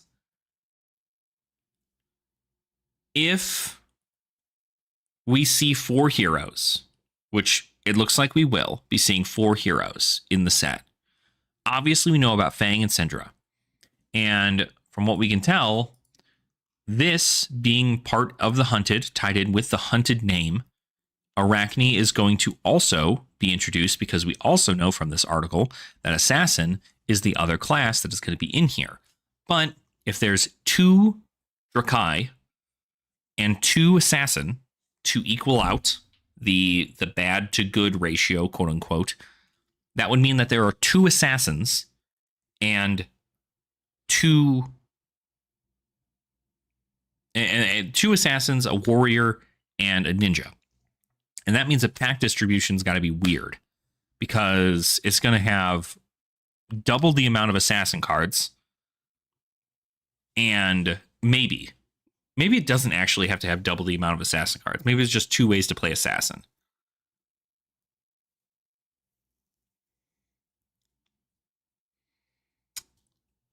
Because theoretically, the only thing that is happening in regards to an assassin is like the token, right? Like the young hero token in the back, and any additional specializations or things like that. Because the pack distribution could still be, split 3 ways.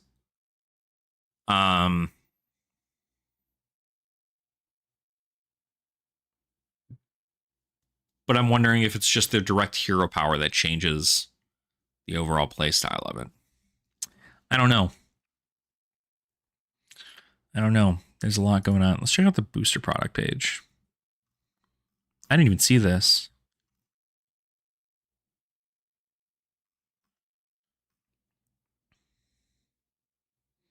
Yeah, features heroes across the Ninja Warrior and Assassin classes. So there's definitely not going to be an illusionist in this set. But you know what might come in the set, like what did with Briar in Rosetta, is Marvel Dromai and Marvel Phi.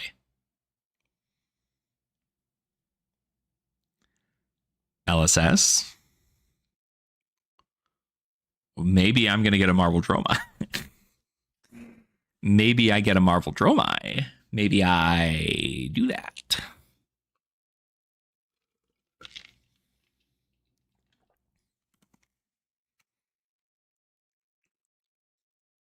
This is cool. This is so cool. Yeah. So $120. Did the MSRP price go up? Maybe it did. Yo, what's up, Jonathan? How you doing, man? Stated card drop frequencies are an approximate average across the entire production of a product, and are not guaranteed to exist in any given pack.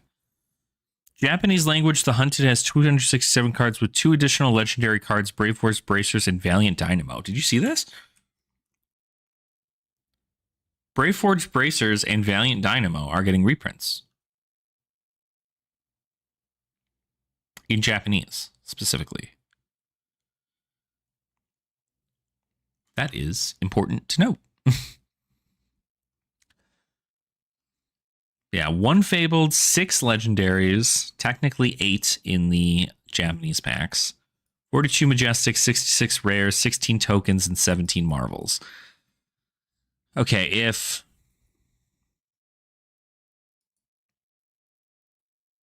we have 6 marvels here, 7 for the hero, 1 more marvel, because there's got to be 8 if they're going to do Arachne shenanigans, so 8 marvels for Arachne. Fang, Syndra, that's 10, which means there are 20. There's 7 other marvels unaccounted for, which I'm assuming are going to be Dromai adult, Dromai young, Phi adult, Phi young, 4 more. 3 more are going to be weapons. So 4 of those blitz decks. So those 4 decks are blitz. Yeah, they're blitz decks. Could be young new Dromai and adult new Dromai. Could be an expansion slot hero. If they put new adult Dromai in the expansion slot, the entire community is going to riot. I'm just going to say it right there. Because also you're going to have to design Dromai new, because Dromai in Living Legend also took Storm of Sandakai with her, which means that she has no weapon outside of like Iris of Reality and things like that. So there needs to be actual support for a new version of Dromai, because old Dromai did old Dromai things. New Dromai has to do something slightly different. So we can't just throw that in there. Expansion slots and a few illusions cards. Did you see the generic art on lower page? Oh, no, I did not. Let's go there.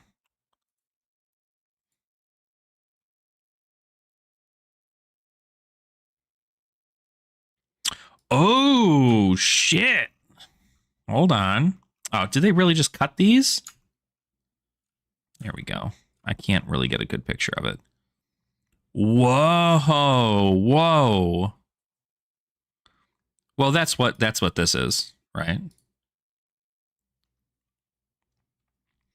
Dromai could be the next Armory Deck Origins. See, I don't know that it could be the next Armory Deck Origins, Avery, because Origins seems like it's made for like Legends of old, and Dromai is still a very new, reoccurring character, right? She didn't die in Uprising or anything.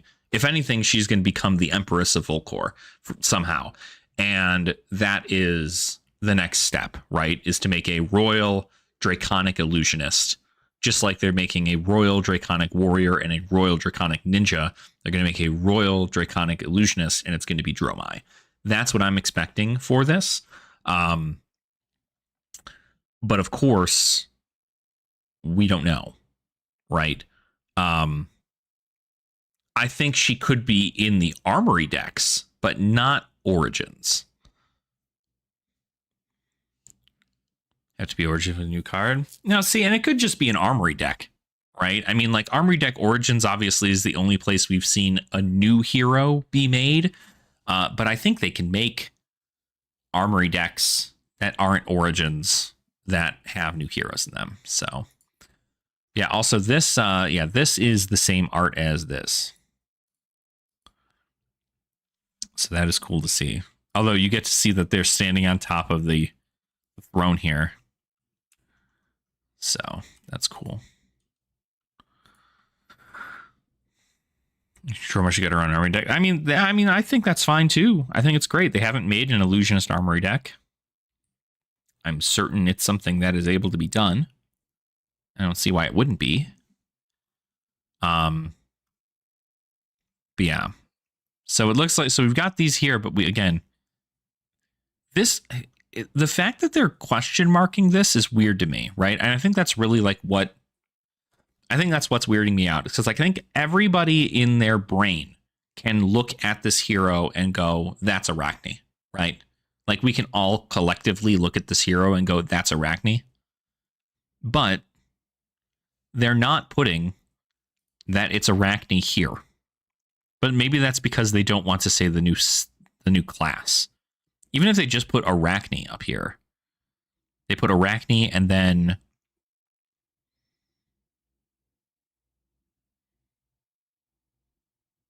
what if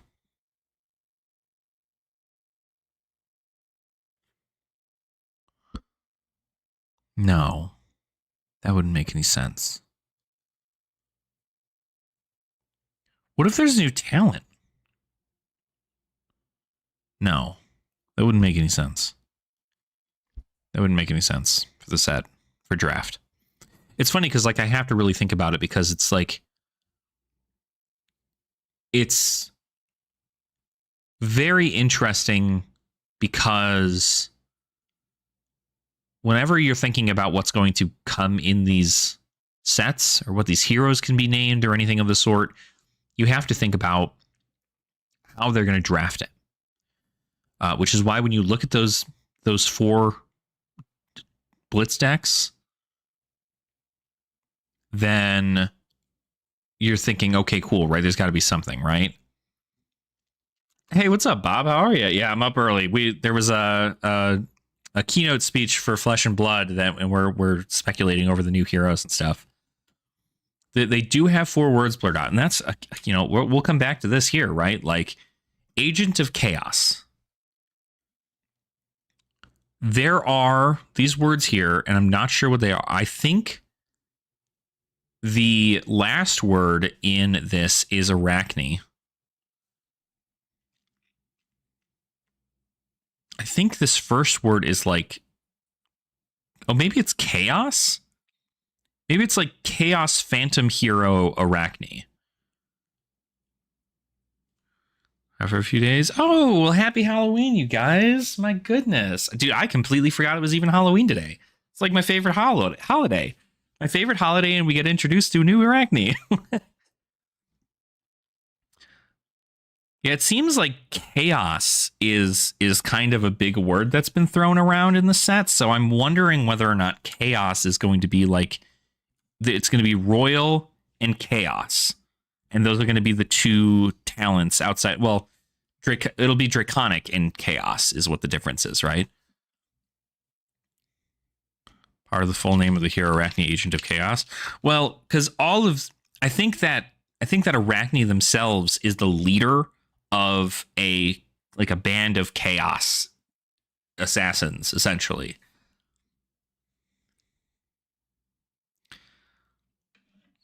Yeah, I think chaos might be a talent. I think chaos might be a new talent. I think we might be looking at 2 draconic heroes with new draconic support and 2 chaos heroes with chaos support. Now that makes so much more sense. So much more sense. But even if it was Arachne, Agent of Chaos, like we see Agent of Chaos right here. So like it doesn't make any sense to not say Arachne at all, right? But what's down here is really what they're hiding. Because if that says chaotic or like chaos assassin hero, right? Or chaos assassin, then we get to see what a new talent is. Although, what the hell would even chaos do? You know? Like, what would it even do? What is that even?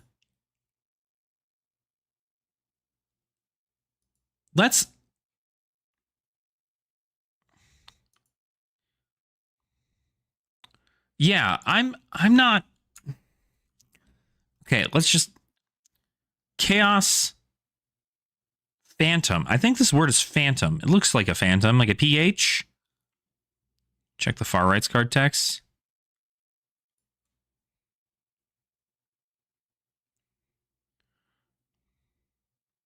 Cast damage like Path of Exile. I don't even know what that means. I mean, I know what Path of Exile is, but I'm not sure what the chaos damage is. It does kind of look like Evo, doesn't it? That's interesting.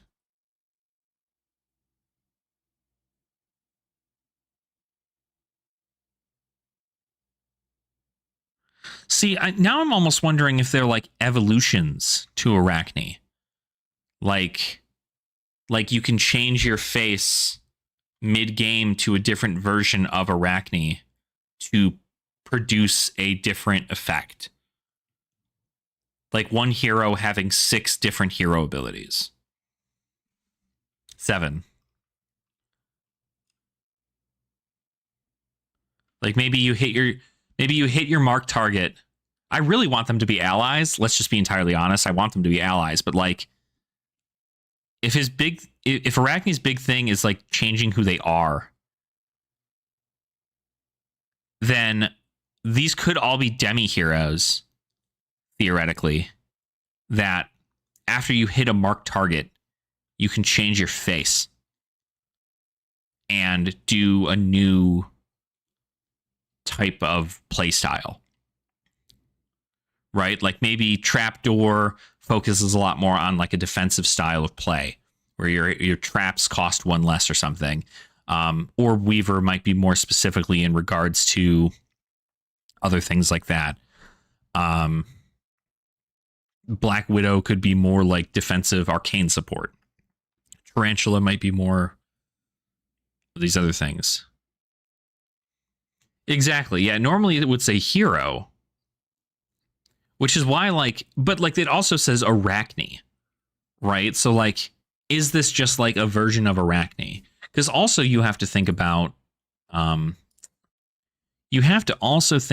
fact that this card here says Proclamation of Vengeance, mark target opposing hero. If that hero is Arachne, gain a resource. Theoretically, I mean, they're all called Arachne. Never mind. Sorry. I don't know what I'm talking about. They're all called Arachne, so it doesn't matter there. But, a lot. Does have a stack of mass on his belt. Could be Evos. The type of Arachne Evo is based on the hero matchup. Say just something stronger against X class. I don't know. I mean, there are 9 classes, right? One of them being assassin, so you'd need 8. You'd need 8 marvels. And that's what I'm expecting is 8, because Arachnid, 8 legs. You get that shit, but support. Let me have my Emperor switchboard. Yeah, Emperor is getting a lot of support in this set for sure. And Emperor now just had its Living Legend points increased to 1,000. So, and we're going to have 3 skirmishes next year, which I'm pretty excited about. So, yeah, I don't know. I'm very curious because it also could be assassin, right? Like, could the word be assassin? No, it doesn't look like it's assassin.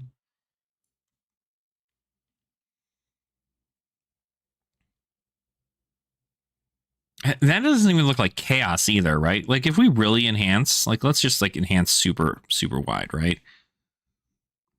Like that does look like Evo. But Evo doesn't make any sense. I mean, it makes sense quite literally for this one, but like Evos are only specifically for mechanologist. Like that's like a mechanologist keyword is Evo. So doesn't make any sense for assassin.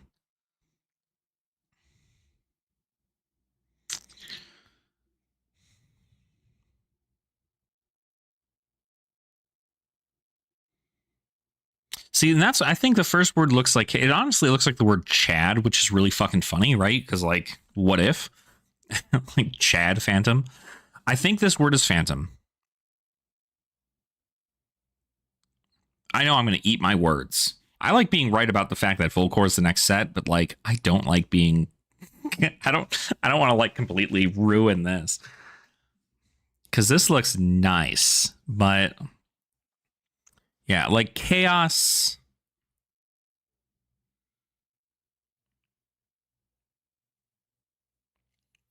Chaos Phantom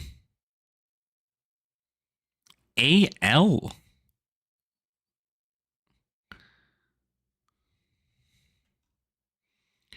Gee, they're gonna like do this. It's not gonna be Phantasm. Phantasm's a keyword. They're not gonna say Phantasm. It'll say Phantom before it says Phantasm. Yeah, right. Tome stonks. I'm sure tome stonks are up right now. I should have bought mine. I don't need them. It's fine. And the important part also is like, this is another thing that I want to bring up just for everybody who is looking to purchase cards, right? Tomes going up is a great thing, but everybody needs to remember that Tome of Imperial Flame is on their watch list. So since Tome of Imperial Flame is on the banned and restricted watch list, if any of these heroes become absolutely insane with Tome of Imperial Flame, they will ban it. So that is very important. If I'm not going to be buying Tome of Imperial Flame.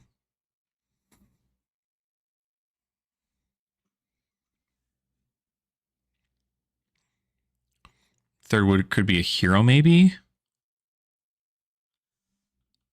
But why? Why would it be a hero? God, this art is beautiful. This is just I think this is probably my favorite. Well, I don't know. This is my favorite for like sexual aesthetics, because obviously, like, a very beautiful looking card. But if we're really talking, where do I have the other one? There they are. Like, I think that Funnel Web looks sick. This looks sick. Like, this looks so cool. But I guess that is something to look into, right? Like, are these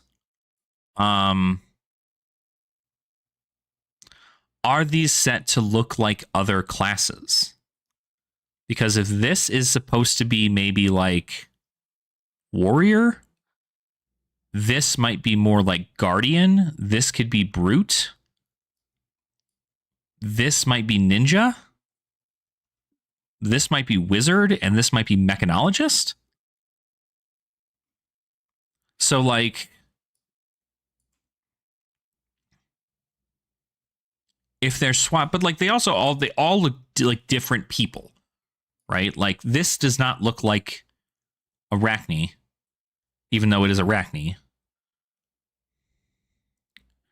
And like, this obviously is like super not human, nor is Arachne Tarantula. And I don't even know about Redback. Redback looks just like an interesting hero.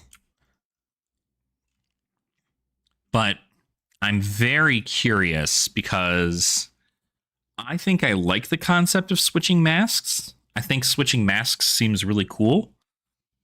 You know, if you complete a contract and then you switch a mask. But I don't know. It's right. You are marked until an opponent hits you. It doesn't, like, this is obviously just going to be for assassins.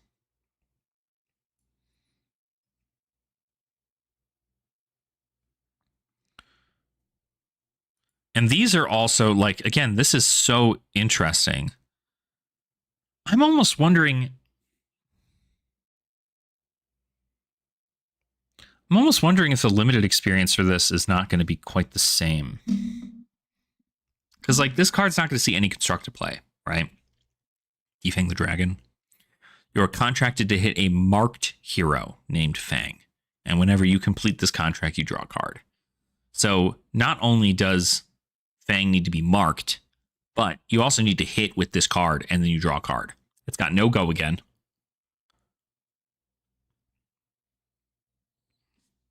But it's an assassin action. And then Extinguish the Flames is also, for the record, what a freaking piece of art that is. Holy shit. A shapeshifter in Evo becomes a specific class change. Classes with their weapon selections. Dude, for sure, right? I don't know, Pockets. I think they have to be an assassin. And the reason they have to be an assassin is because, quite literally, there is assassin support in the set. Quite literally, right here, it says, featuring heroes across ninja, warrior, and assassin. So, if they didn't make them an assassin, then they would have no support in the set, which wouldn't make any sense. At least personally. Not that I'm saying I'm not saying your thought process is silly, but I'm simply just letting you know, like from a design perspective, that doesn't make any sense. But Evo being specific, because like I would really like to think that like these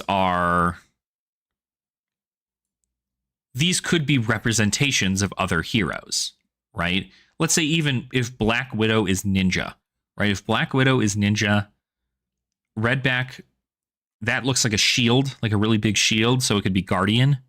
And then we have Tarantula, which looks a lot more Brute-esque. You have Funnel Web, which could be Warrior because of that, or it could be Ninja because it's in more of a ninja pose. Like this just looks like Dorinthia, but like in goth armor. Orb Weaver could very well be more wizard-esque things, maybe. And then, right, Mechanologist with the trapdoor. But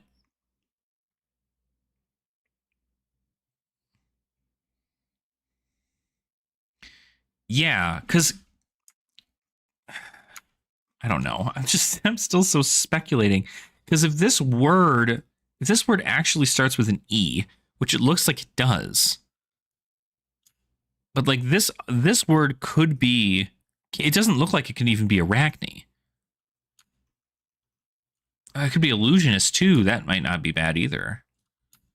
So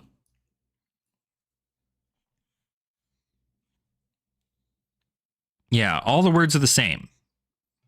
But well, what I'm saying is that its hero power will be different, right? Because I'm assuming if these are not allies, right? If these are not allies that Arachne can summon, which I would imagine they are, because some of these don't look anything like Arachne, right? They don't look anything like Arachne at all.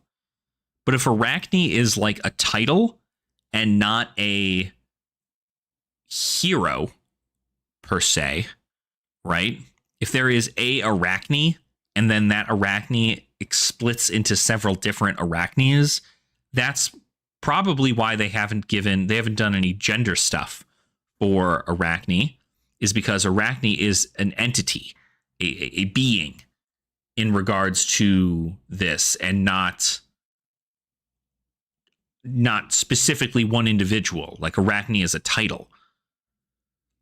Well, like 2 classes, assassin plus X.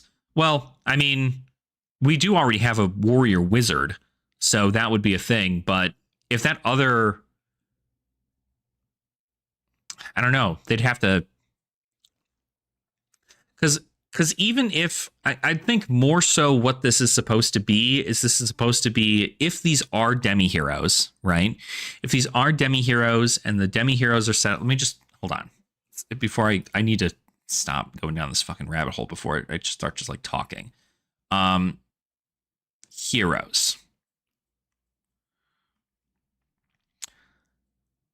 Let me just make sure. We have Runeblade, Ranger, Guardian, Mechanologist, Warrior, Illusionist, Ninja, Wizard, and Brute.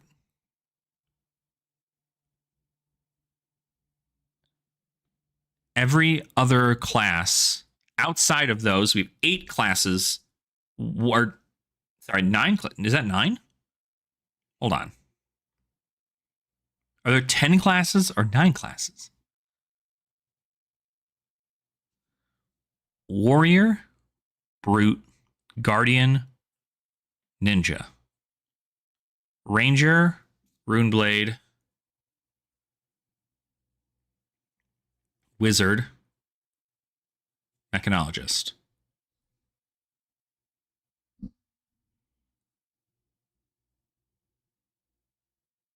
And then Assassin is the 9th one. So there are 8 classes outside of Assassin, which means that Bard, okay, you're right. There are technically Bard and Merchant, 10 classes. So, although Bard and Merchant are only available in Blitz, but that is still a viable thing. That is correct. And Judge, or Adjudicator, right? That's right. And Shapeshifter. Shapeshifter is already a class with Shiana. That's right. So it's 8. It's 8 excluding those classes.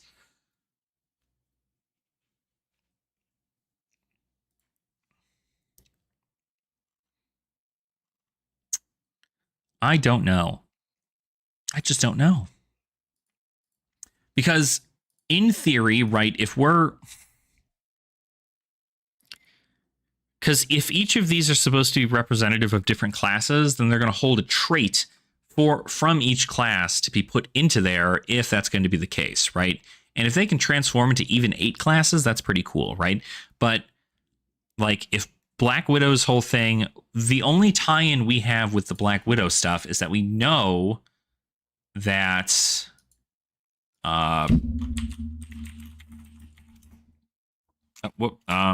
it's called Widow something. Yeah, the Widow Claw. So like these things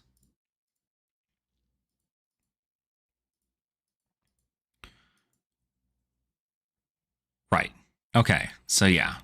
So Ninja, Brute, Guardian, Warrior, Wizard, Mech, Ranger, Runeblade, Illusionist. Oh, Illusionist. I completely forgot about Illusionist. Holy shit.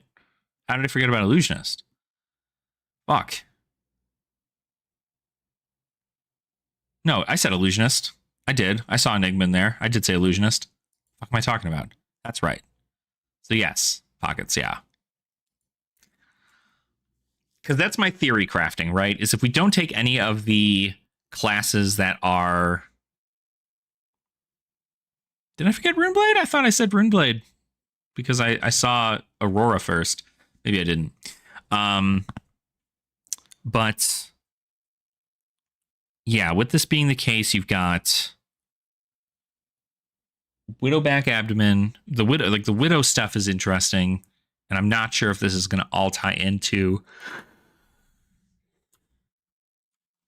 because it doesn't even look like the same armor. But God, is this a beautiful frickin'... That's cool.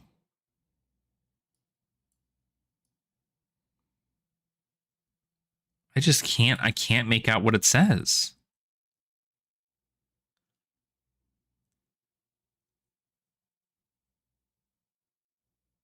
This is just something. Like, I don't know what this is. If this says Chaos Phantom, something. This something is different. I don't know. I'm gonna stop speculating. I gotta stop being insane. But yeah, so that's really cool to see that. Obviously, like we have, Extinguish the Flames, Defang. Like even taking a moment to talk about these cards, right?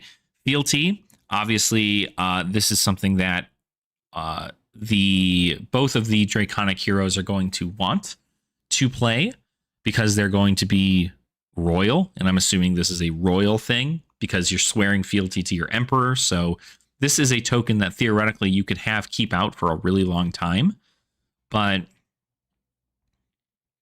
one obviously looks mech related, but I don't think the others really scream other classes. Metrics and pits. Yeah. And that's because what I'm thinking, Jeff, is that like, I don't know, like some of them look very brute-ish, like Tarantula looks really brute. Like this looks very brute-esque. I mean, they literally have giant tarantula claws. And like this is an umbrella, right? But it obviously looks like it's acting as some kind of shield. This is just a ninja pose, like through and through. So it's interesting. I'm curious. I'd be very curious to hear what happens with that. But yeah, so fealty, very interesting here. Essentially, this makes it so the next card you play is Draconic. And at the beginning of your end phase, if you haven't created a fealty token or played a Draconic card, this turn you destroy this. So you need to always be playing Draconic cards or creating fealty tokens in order for this to stay on the board. cool art. I don't think I have links set up here, Pockets.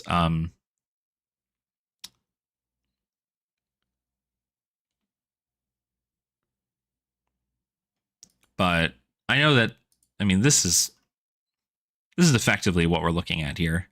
So I swore I added links in here, like to be able to do that. Maybe I just turned that off. I can't remember. This card, first and foremost, super beautiful, crazy fucking ability. This card is disgusting. Like, actually gross. Like, are you fucking kidding me? When this attacks, if it is Draconic, which it can be because of fealty, it gets go again, and the next 3 Draconic cards you play this turn cost 1 resource less to play. You can just play Burn, or you can just play Brand into this. Play Brand for 3, play Art for 4, go again, and then have everything, 3 other cards cost something less. I appreciate you. Let me see about finding it here. Dun dun dun dun dun dun dun dun dun dun dun. Through to my Discord?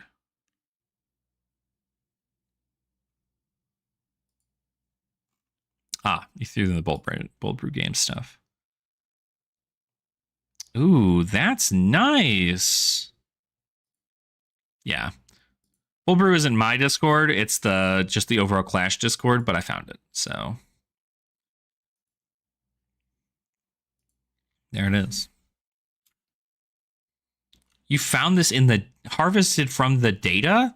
Bro, what the hell, Pockets? You're able to just find these things?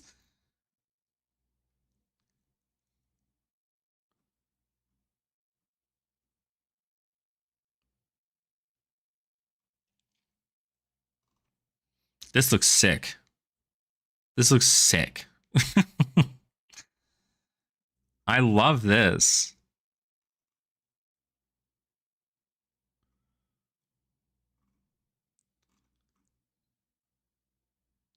Just so, like, we don't know enough about. I genuinely think, like, are any of these masks on here? Masks that are on? That's what I should find out.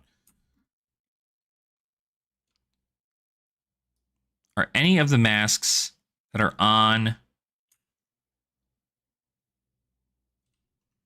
this thing here? It doesn't look like it. That's like a QB mask. But that might be what's under here. This is just absolutely mech, though. I think... Yeah. There you go. Well, maybe you can fetch the freaking name of this thing, too.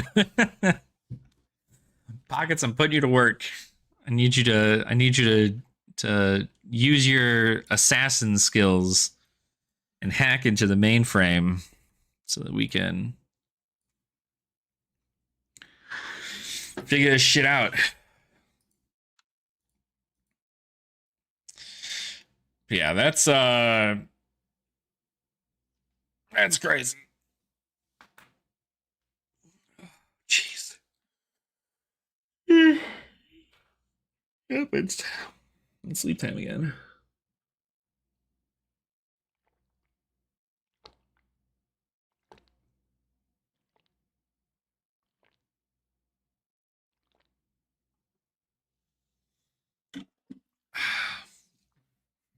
But I think this is going to be a banger of a set. I think it's going to be so cool. There's just the fact that there's 4 heroes down here pisses me off. Pisses me off. I need to know now. Although we do get arts for Young and for Young Fang and Syndra, which look pretty cool. Syndra still has all her blades and stuff, and then Fang just looks like a samurai. I guess he must be a samurai of some sort. I don't know. He's holding like what looks like a sword in that picture, but he obviously is wielding daggers here. Unless, of course, he dual wields swords. And those are swords and not daggers. And that's how he holds his swords.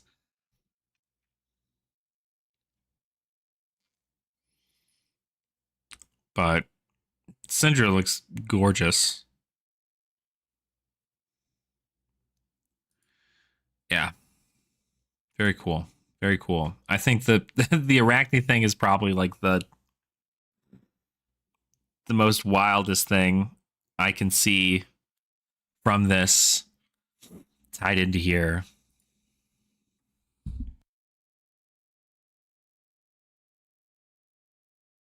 Woo, golly, I caught it just in time. But if this is the playmat that it comes on, though, this looks sick. This is a nice playmat. It's very subtle. It's just like a subtle playmat. But like even still, like this is obviously Arachne here, but like that's actually Tarantula, is it not?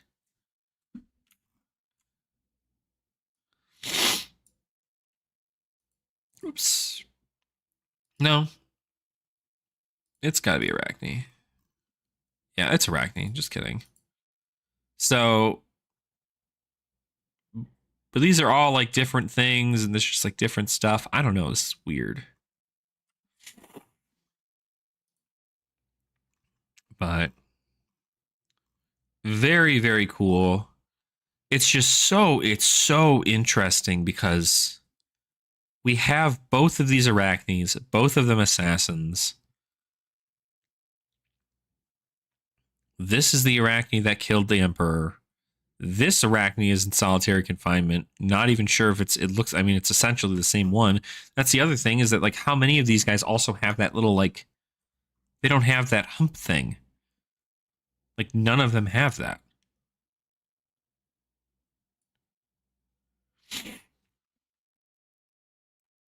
It just does not have it. The heroes do not have it anymore. That's why I'm thinking this is like a, I don't know, it's very like grotesque to think about, but I'm almost assuming that these are like entities, like, you know, they get birthed. They're birthed from Arachne, and they're Arachne's like spider children or something. I don't know, but this looks sick.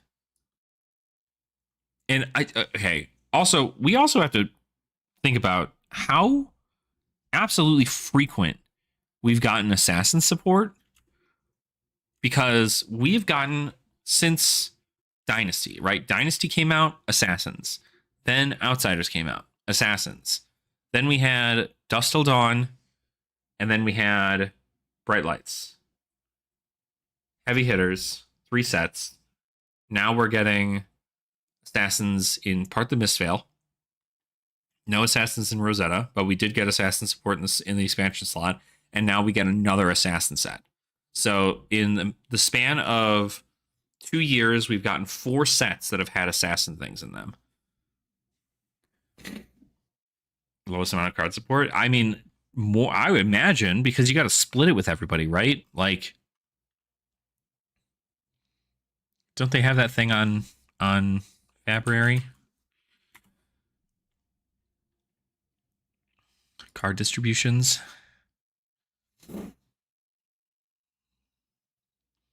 Yeah. So, like, Assassin's still down here, where everybody else has a bunch of other stuff here, too.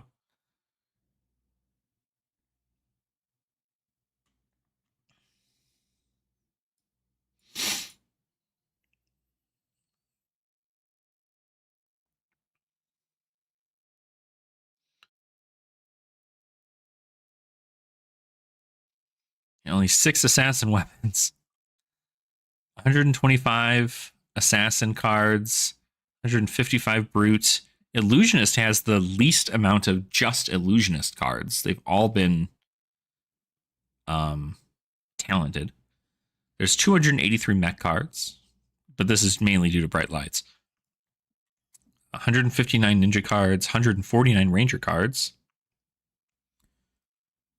I mean, they're right on par with everything else.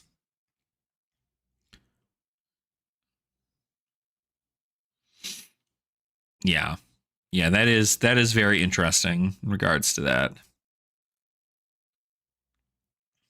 But like if we're looking at just the class alone, like just strictly the class, there's 125 assassin cards for just the class, and there's 139 wizard cards for just the class.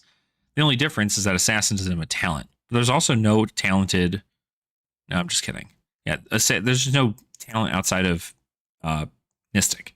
Mystic is the first talent that assassin gotten, whereas all these other heroes have gotten all these other talents. Like Shadow's got a whole bunch of stuff.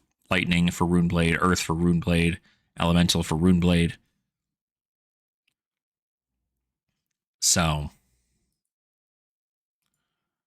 weapons. Yeah, so if we look at it from this perspective, actually, if we just look at it from class, right? Let's just look at it directly from class, no talent. So that's what we're looking at here. Just class alone. So it looks significantly better, right? If you compare it to Illusionist. But there's never been a non-talented Illusionist. Which we assumed is Amira, right?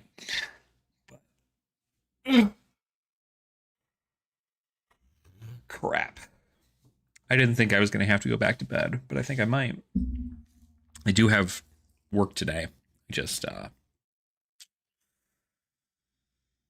can't. I just wanted to get up for this.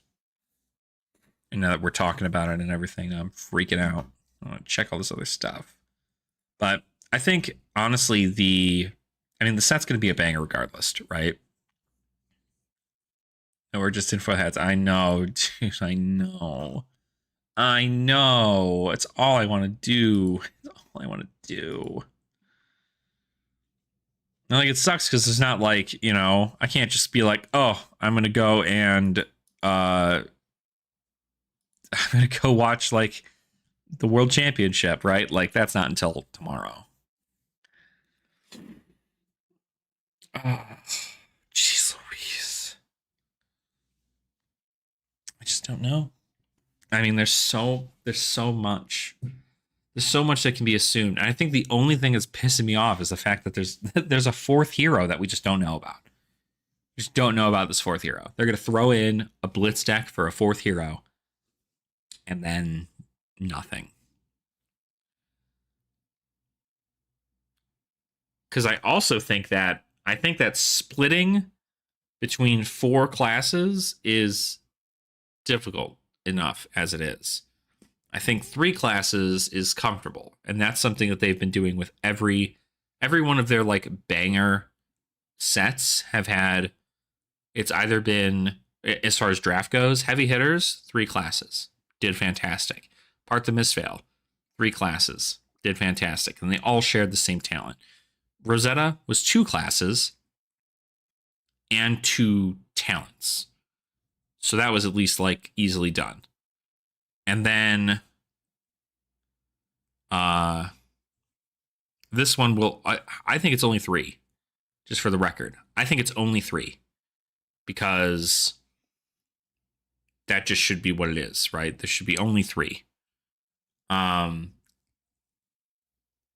if that third one is, but if that fourth hero is an assassin also, how different are they going to play compared to Arachne, right? Is Arachne going to be the better assassin out of the 2, and that fourth hero just doesn't even get played during draft or sealed? Are the royal heroes going to be good enough?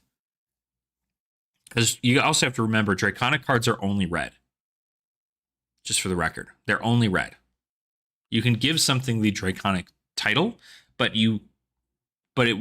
like most Draconic talent cards are only red. So, like, I don't know. His Arachnes must be allies, and the other hero must be Dromai, Royal Draconic Illusionist hero. See, Rodrigo, I would love to see that. But it just doesn't seem to be the case, because they didn't put in a 4th class. If they were going to announce that 4 classes were going to be introduced in the set, they would have put that in the article. Because that article is also meant for sellers and LGS to learn more about the product so they can pre-order it. And if that product has 3 classes in it, says there's 3 classes in it, and then people buy a whole bunch of it, and then they go, wait, just kidding, there's also a 4th class. It might not be a good draft experience. It might not be this big thing. And so, like, they're releasing this information for people who are buying the product at mass. So I just don't think it's going to happen. I want it to. I wish that we would have gotten, instead of another ninja, because we still have Phi, I wish we would have gotten Dromai. Like, a Royal Draconic Warrior sounds sick, but, you know. Closest comparison of LSS doing that is with Rosetta's Terra First Strike. I think we had a Blitz hero, not part of its set, right? That is correct, yeah. Yeah, Terra, while elemental, and looks to be an Olin, like Oldhim was, then, it fits the Rosetta theme, which is great that it came out at that same time, but Terra technically got support in Rosetta. They were just not, it was not directly supported in that way. And the same goes with Jarl, right? Jarl obviously is, different. So it's not MST with 1 talent and 3 classes. Rosetta with two classes. Marked is 2 talents, Draconic and Chaos. 3 heroes. Seems weird to have 1 talent with 1 class. Yeah, and that's what I'm saying. It's a very interesting thing. I'm not sure how it's going to work out.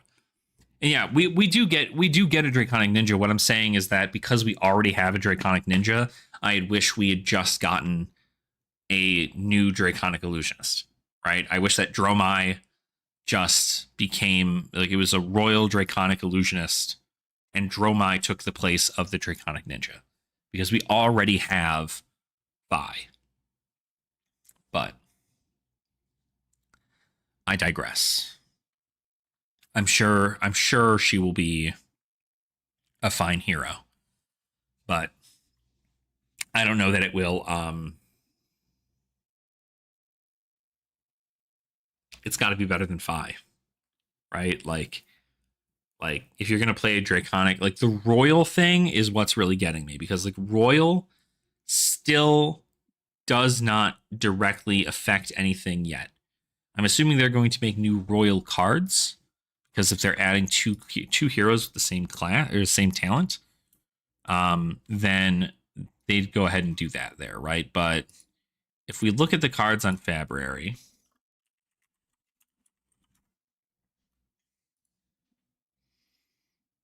so there's only this. Let me see if I've been just putting in Royal. So these are the Royal cards, right? Obviously, these 2 are heroes. This is a Royal hero. Yoji is not Royal, but he does have Royal in his name. Crown of Dominion. This card is not going to see play in either of those 2 heroes because they're already Royal. Imperial Ledger. Legendary. Shuffle Imperial Legend owners deck, create a copper token. If you are Royal, instead create a gold token. So this is a consistent gold token generation in a deck. Don't know if it will ever see play because it is an action card. So if these are, like, maybe in, like, a ninja deck, it might be fine to, like, filter. Tome of Imperial Plane. Obviously, this card is going to be really good. Cashin's already banned. Well, it's more so for filtering, I think. Getting those additional cards to the gold generation. But I could be wrong. Tome of Imperial Flame. This is most definitely going to be a card run in both Syndra and Fang. But of course, it could get banned because this sentence right here, if you are Royal, draw 2 cards. This is gonna make it so people are not going to be able to do that. And so the reason they had Tome of Imperial Flame in here on the watch list is because you had to still make your deck fairly like red specific. But if there are Draconic Royal heroes that now exist, this card's probably going to get banned.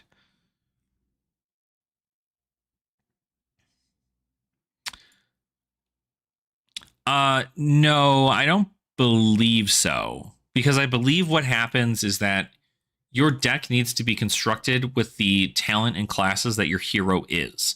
And you only become royal with Crown of Dominion when the game starts, and then you equip your headpiece, and then you become royal. So I do not believe that you get access to royal cards in a deck, even if your headpiece is Crown of Dominion, because you also have to think about the fact that if you in your sideboard, you know, if you switch out Crown of Dominion for Crown of Providence instead, then like the royal cards that would be in your deck would be illegal, right? If that were even the case. So oh, no worries, yeah. I think the fourth hero is just second Arachne. You think so, Legacy? I don't know. I mean, like, they're going to be an assassin. I'm almost certain of it. But if they're another Arachne, like, how is that going to work out lore-wise? Because, like, all these other Marvels are also Arachne. So, how does that work? Right. Yeah, and I think that's my whole thing is like, it could make sense it's another Arachne, because if we have 2 hero Arachnes and then 6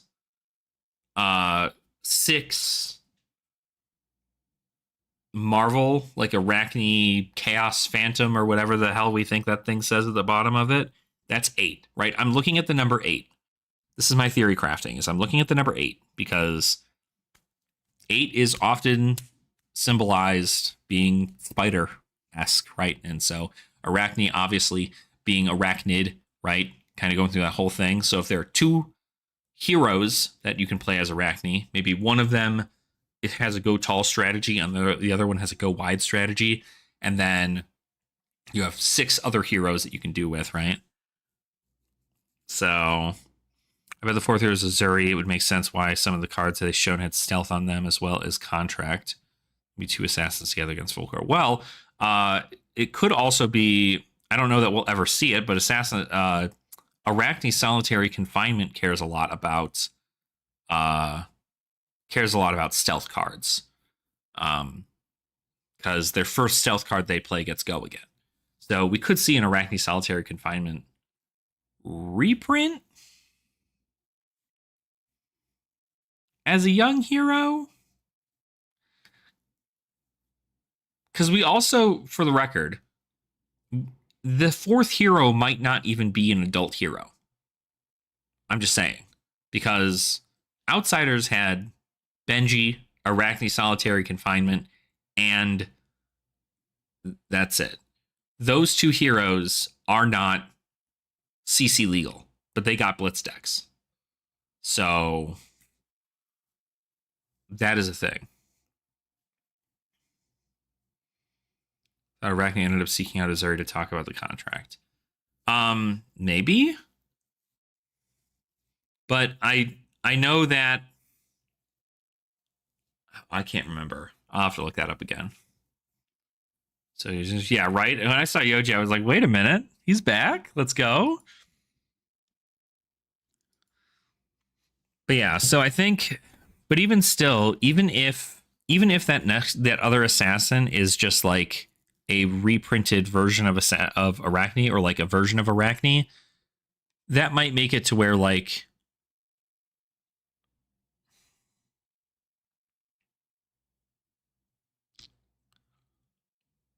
I don't know. There's a lot there. Because the stealth is important, because obviously like Arachne doesn't care so much about stealth, they care more about contracts, but also they do care about stealth. At least a version of them cared about stealth. I think I'm still of the key understanding that I think Arachne is more so a title than it is a person. Right? I don't think Arachne is a person. I think they are people. I think it is a Arachne, like an arachnid, you know, and that there are multiple different faces of that. And I kind of consider it almost like it's like a subsect of like the SWAT team of assassins for the spider. And I think that's the hill I'm going to die on until we find out more. But that would be cool. Imperial Edict, let's see what this one does. Destroy Imperial Edict, name a card. The named card can't be played until the start of your next turn. If you are royal, instead the opponent reveals their hand, then name a card. I don't know. Could be fun. Warhorn we've seen play in previous things too, so. But I don't know. I don't know if Regicide stocks are going to go up because of this. We do now have more like heroes. We have heroes in Classic constructed that will not be able to not be royal. So Regicide is like an immediate thing. If you just save up like 3 attack reactions for Regicide, you win. So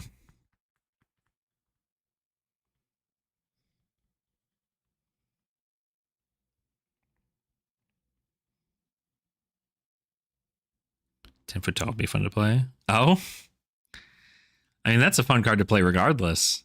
I don't know how well it do in Arachne, but we have to find out if they do switch, right? If they are switching in that sense. Because don't get me wrong, I would love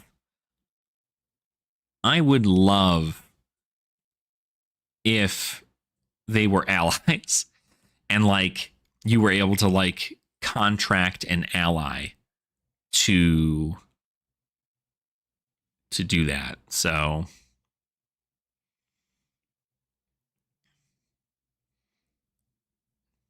I thought about that too. Arachne, it's not just one person, multiple. Yeah. Especially since like they haven't there's no identity for Arachne, right? Arachne has not been given a gender. You know, there's no situation there. It's just quite literally Arachne is just Arachne. Like they are just doing whatever they're doing. But I think it'll be based on like marks. Like if you're able to hit your marked target, you get an assassin hero or something. They wouldn't get affected if they switch. Well, I wouldn't say exactly, but because that's the other thing. If they are demi heroes, that's what I also have to realize. If they are demi heroes, they have to either have different health pools or and you're only able to make like one switch in a game, or they all are still based on Arachne's initial health pool. Because you can't be swapping health pools like that. That's crazy. Small benefit of the base card doesn't have and you can pick. Yeah, like I think like, you know, like you could have one that has like your, you know, your stealth cards get go again, or your contract cards get go again. Or another one is like you have, you know, Arcane Barrier 2 on your hero or something like that. Right. Because that is something that I would like to see. That would be a fun thing to do. Is if for some reason the assassin can also become other classes, right? I mean, most of what assassins do already, especially when you look at somebody like New steals her opponent's cards and uses them against them.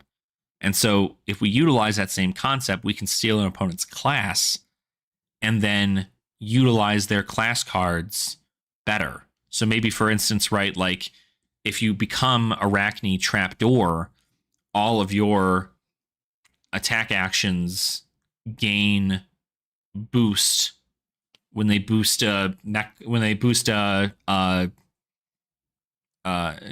your cards in your deck become Mechanologist in addition to Assassin, and then all of your cards have boost. And so that way you straight up make it like now you're set up, right? You're in your mech mode and you can do that. Because the whole thing is like adapting, right? Like you're adapting to a situation in the game with that give and take, and that's what the sideboard is for. So if you swap out your sideboard for these heroes and you are able to put that hero onto Arachne, you effectively then just get to essentially make your whole deck a sideboard option for like, oh, cool, okay, if I want an aggro plan, like I can go get Arachne Trapdoor. If I want this, I go into this planet. So very interesting.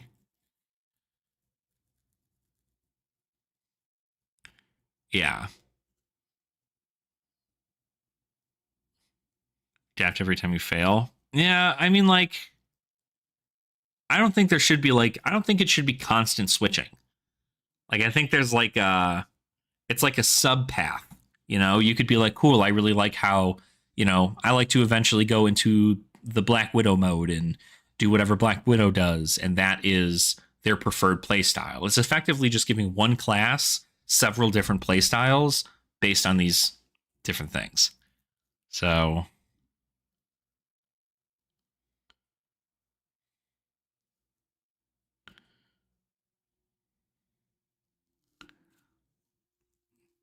but I think that would be cool. I mean, like, if they're based off classes, I mean, like, if Orb Weaver is based on, Illusionist, and Funnel Web is based off of Ninja, and Black Widow is Warrior, and, Redback is Guardian, Tarantula is Brute, Trapdoor is Mechanologist, right? Because, like, obviously, the Arachne Trapdoor doesn't even look like a physical being. Like, it doesn't even look like a person. It looks like, just like computer, like tech parts put together, like a robot.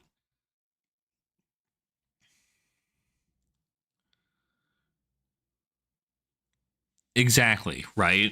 You make it so where, like, you put on a mask, right? You play as Arachne, and, like, your Arachne hero power is at the beginning of the game, choose an Arachne Evo Phantasm or whatever the hell, right?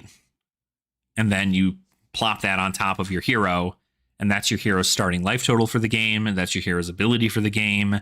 And there's like a specialization that you can get in there that's a legendary specialization that says switch your phantom, switch your chaos phantom. And that's also chaotic, right? I think that's also the concept. Dude, I really hope I'm right on that, because like if chaos is the talent in this situation, the pure thought of what I consider chaos is just never knowing what you're going up against, right? It is a chaotic class that is always going to be different no matter what. This is a chaotic hero that is always going to be different anytime you face them, no matter who you go against, whether it be Timmy at the locals who loves playing Orb Weaver, or it's, Sally who's playing only Redback Arachne, but only when the meta shifts to be in Redback Arachne's favor, then we move to Black Widow. Like, and then, yeah, like adding in a random switch in the middle of the game to be like, okay, cool, yeah, I'm going against this. And be like, beep. Guess how many total player flames are left before you check? 2.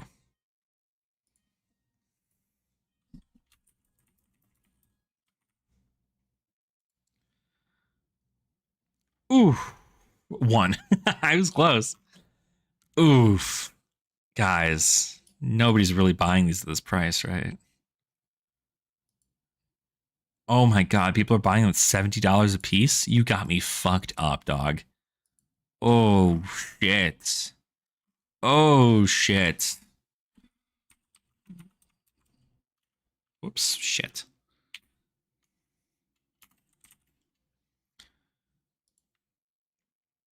Oh my god. Oh, I gotta sell my flames.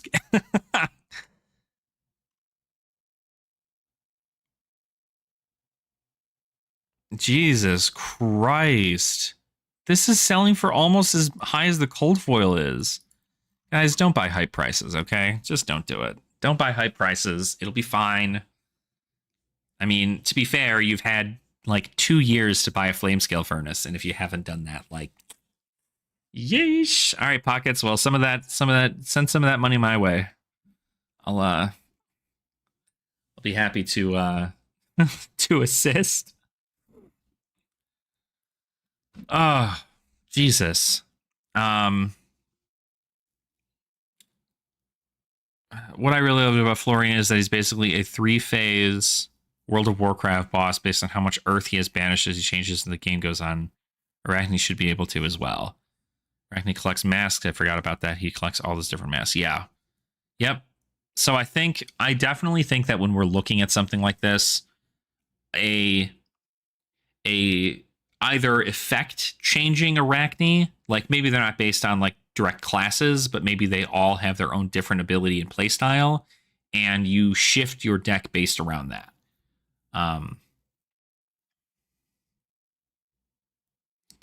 Kill Arachne dismantling an aspect of chaos.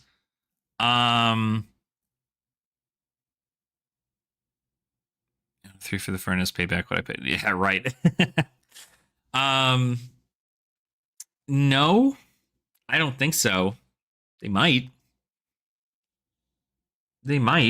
but I think that like the reason Regicide is such an important card in regards to what it does is because Arachne quite literally, without any fail, just instantly killed the royalty of Volcor. Like, they were just able to do it, and they got out. So, that's why Regicide is, like, thematically part of the story, a kill royal on sight kind of deal. But it's also got its backside. It's got its downside, right? Because if you play Regicide and you don't hit, you lose the game. So it's a risk reward, which is what Flesh and Blood's about in regards to making that happen. Now, with if they made a card that was royal to kill chaos, or that's the other thing, is this is an assassin action, not a chaos action, right? So this is only specifically for Arachne. I don't think they're going to give Syndra and Fang actions that will specifically kill Arachne. Blue block 3. Oh, absolutely. I mean, it's a blue block 3. That is for sure. Dude, Greg, you and me both, dude. My God. I'm so happy that it's freaking Volcor. I knew it would be, too. I knew it would be.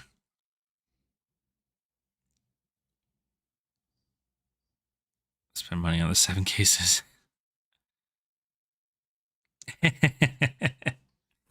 I think it's definitely going to be a very interesting set. I'm curious to see what's going to come of it. I don't know. I mean, more Draconic support's going to be good. We know we're getting Ninja and Draconic Ninja support, so Fi is going to be able to actually have some pretty good legs there. But I think really a lot of people are probably going to go pretty hype onto this for this stuff. My choice being a Rune Blade player, yeah. I mean, once you have your class, that's why I was just like, I was really excited about the next coming set because I would like had it deep down in my body that it was going to be Volcor, and I was like, hell yeah, right? It's going to be Volcor. That's what we're going to do. But it was Volcor, but it was Volcor for different reasons. It was Dynasty Volcor and not Uprising Volcor. So, which is fine because at the end of the day, we get more Draconic support, so I'm not really worried. Just means I can make a cool thing for the Living Legend Dromai deck that I want to make. So, non-royal matchups, it can serve as a finisher to buff. The same name, stops D-reacts. Yeah, absolutely stops D-reacts, but you also have to get them banished, right? And I think that's really the concept is it can't be blocked by banished cards, but like you have to banish those cards. And you're not normally banishing enough to the point where you're like, yeah, I won't be able to do it. But effectively, there's no like dominate or overpower on Regicide. And there's no real way to give it that. So I still think it's very it only will auto kill like a royal hero, but it will obviously if you're trying to like close out a game, it's another great way to do it, but you need to have the correct amount, you need to pitch stack properly. It's a whole different thing. I'm not worried about Regicide right now. I'll worry about Regicide when the royal heroes start doing incredibly good.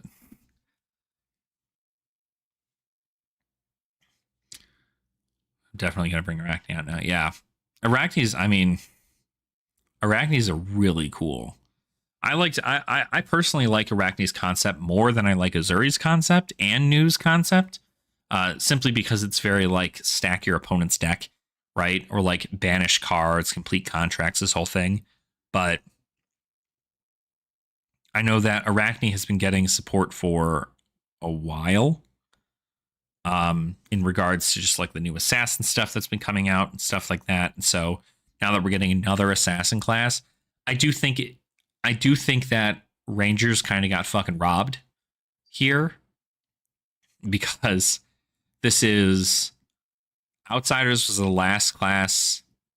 last set that Ranger stuff came out in, and that a Ranger was released, and that was Dust Till Dawn, Bright Lights, Heavy Hitters, Part the Mistveil, Rosetta, Hunted.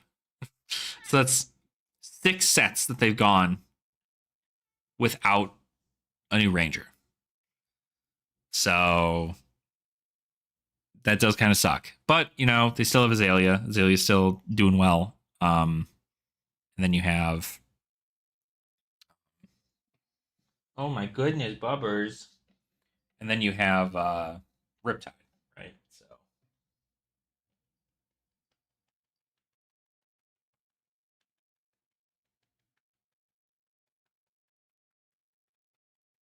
but Warriors are going to get support in here. Warriors are going to get great support.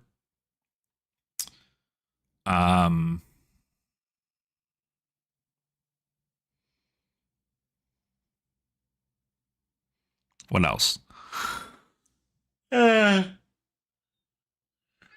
Whew. Yeah. Bark. Little boy.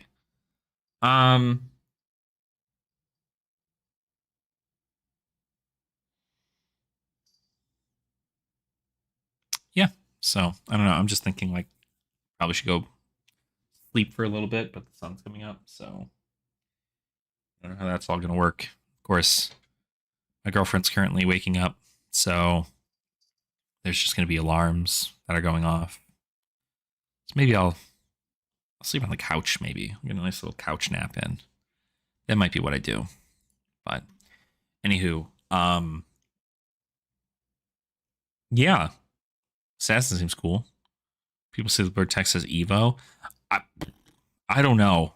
I mean, if it is Evo, like that's cool. I just expected Evo to be specifically for, you know, Teklo, because or like really mechanologists in general, but like Evo, it could be like evolution, right?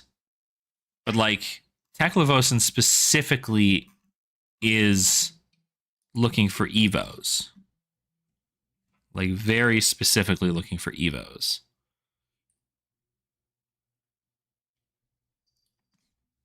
And so I don't know, it doesn't seem like it's the same concept.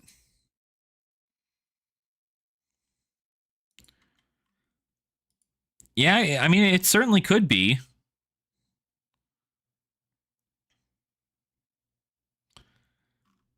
I mean, I'm not upset if it says Evo, just like for the record. If it says Evo, it says Evo, right? But if that's like Chaos Phantom, Evo Arachne, right? Or Evo Arachnid or something of the sort, right? Then yeah, these could be effectively different Arachnes that get evolved into. You probably only be able to have one. I'd even go as far to say as you could only have one in the sideboard, unless they specifically make like they make a specialization that says like switch your Evo, right? But I like the concept of like changing masks, because the masks on every one of these Arachnes are all different. They're all different masks. So because they're all different masks, I think that it is going to be I think it is going to be something along that line, which would be really cool. Be cool to see. I'm curious to see what kind of chaos stuff comes out, right? Because that's if it is chaos, right? If chaos is the new talent for Arachne here, then you are looking at one, a new talent for assassin, which is great, right? Because they only have one talent right now. And also just a whole bunch more assassin support. So let's just say I'm actually really curious to see what what Codex of Frailty is going for right now.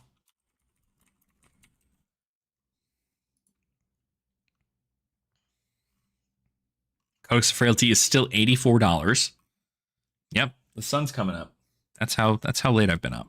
But we've been streaming for 3 hours. I need to go take a small nap before I got to go to work today. So I am going to be doing that. But yeah, it's been fun. It's been a lot of fun talking with everybody, doing some tinfoil hat theory stuff. It's not Dromai related, so I can still go about buying dusts and everything at a cheap rate. New Draconic cards are going to be great. I'm excited to see the new Draconic stuff. I'm excited to see what assassin stuff comes in.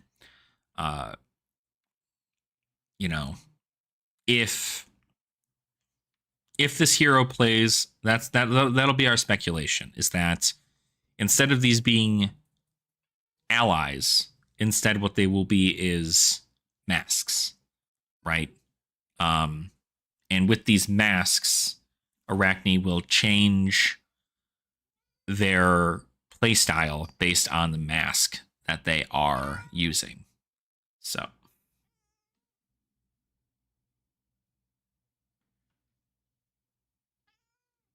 yeah. Can Arachne be a shapeshifter? I mean, certainly could be, but what is it, buddy? No, his food bowl has got food in it. He literally is just like so excited to see his humans not be in a temporary dead state. So he just screams. His food bowl is full. He just wants attention. This is what he wants. He wants my hand on his backside. But yeah, effectively, like shapeshifter, that would explain why. Wait a minute. What if Shiana was Arachne all along?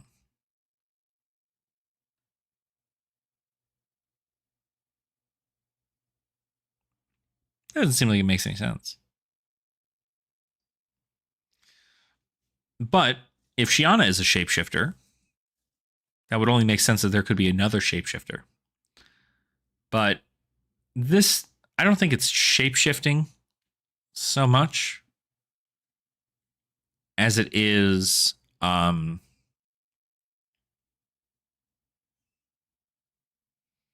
screenshots of the different reveal for the different Arachnes in Discord. Okay. Check. Oh shit. Yo. Whoa. Yo. Dude, you're gonna make me freak out. Okay, hold on.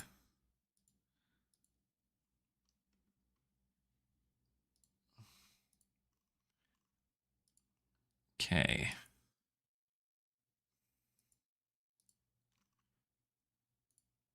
Oh, dude, these look so cool. Well, that's what I think. I think they're different forms, right? I think it's a different form thing.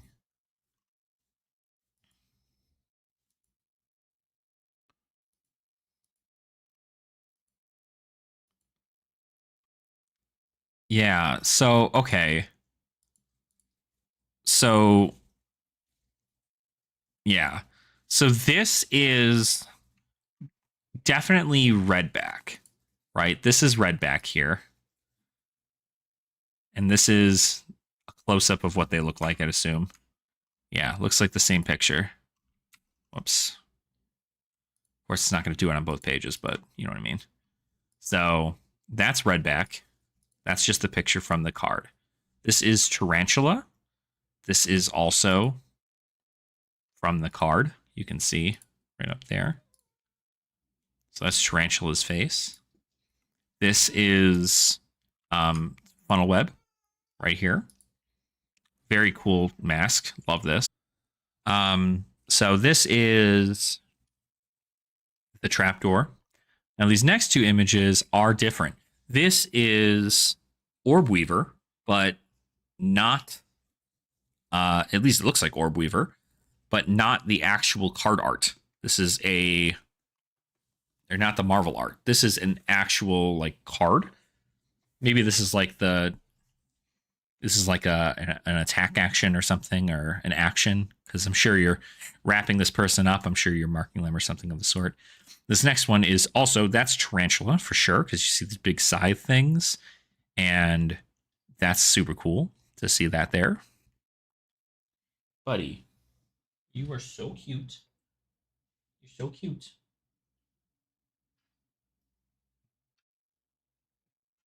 Now what you want? You want love? Your dad is trying to tinfoil hat right now. Hold your head like hamburger. Hold your head like hamburger. So very cool. There's going to be more, I'm sure, but I am going to go. I think I'm going to go to bed.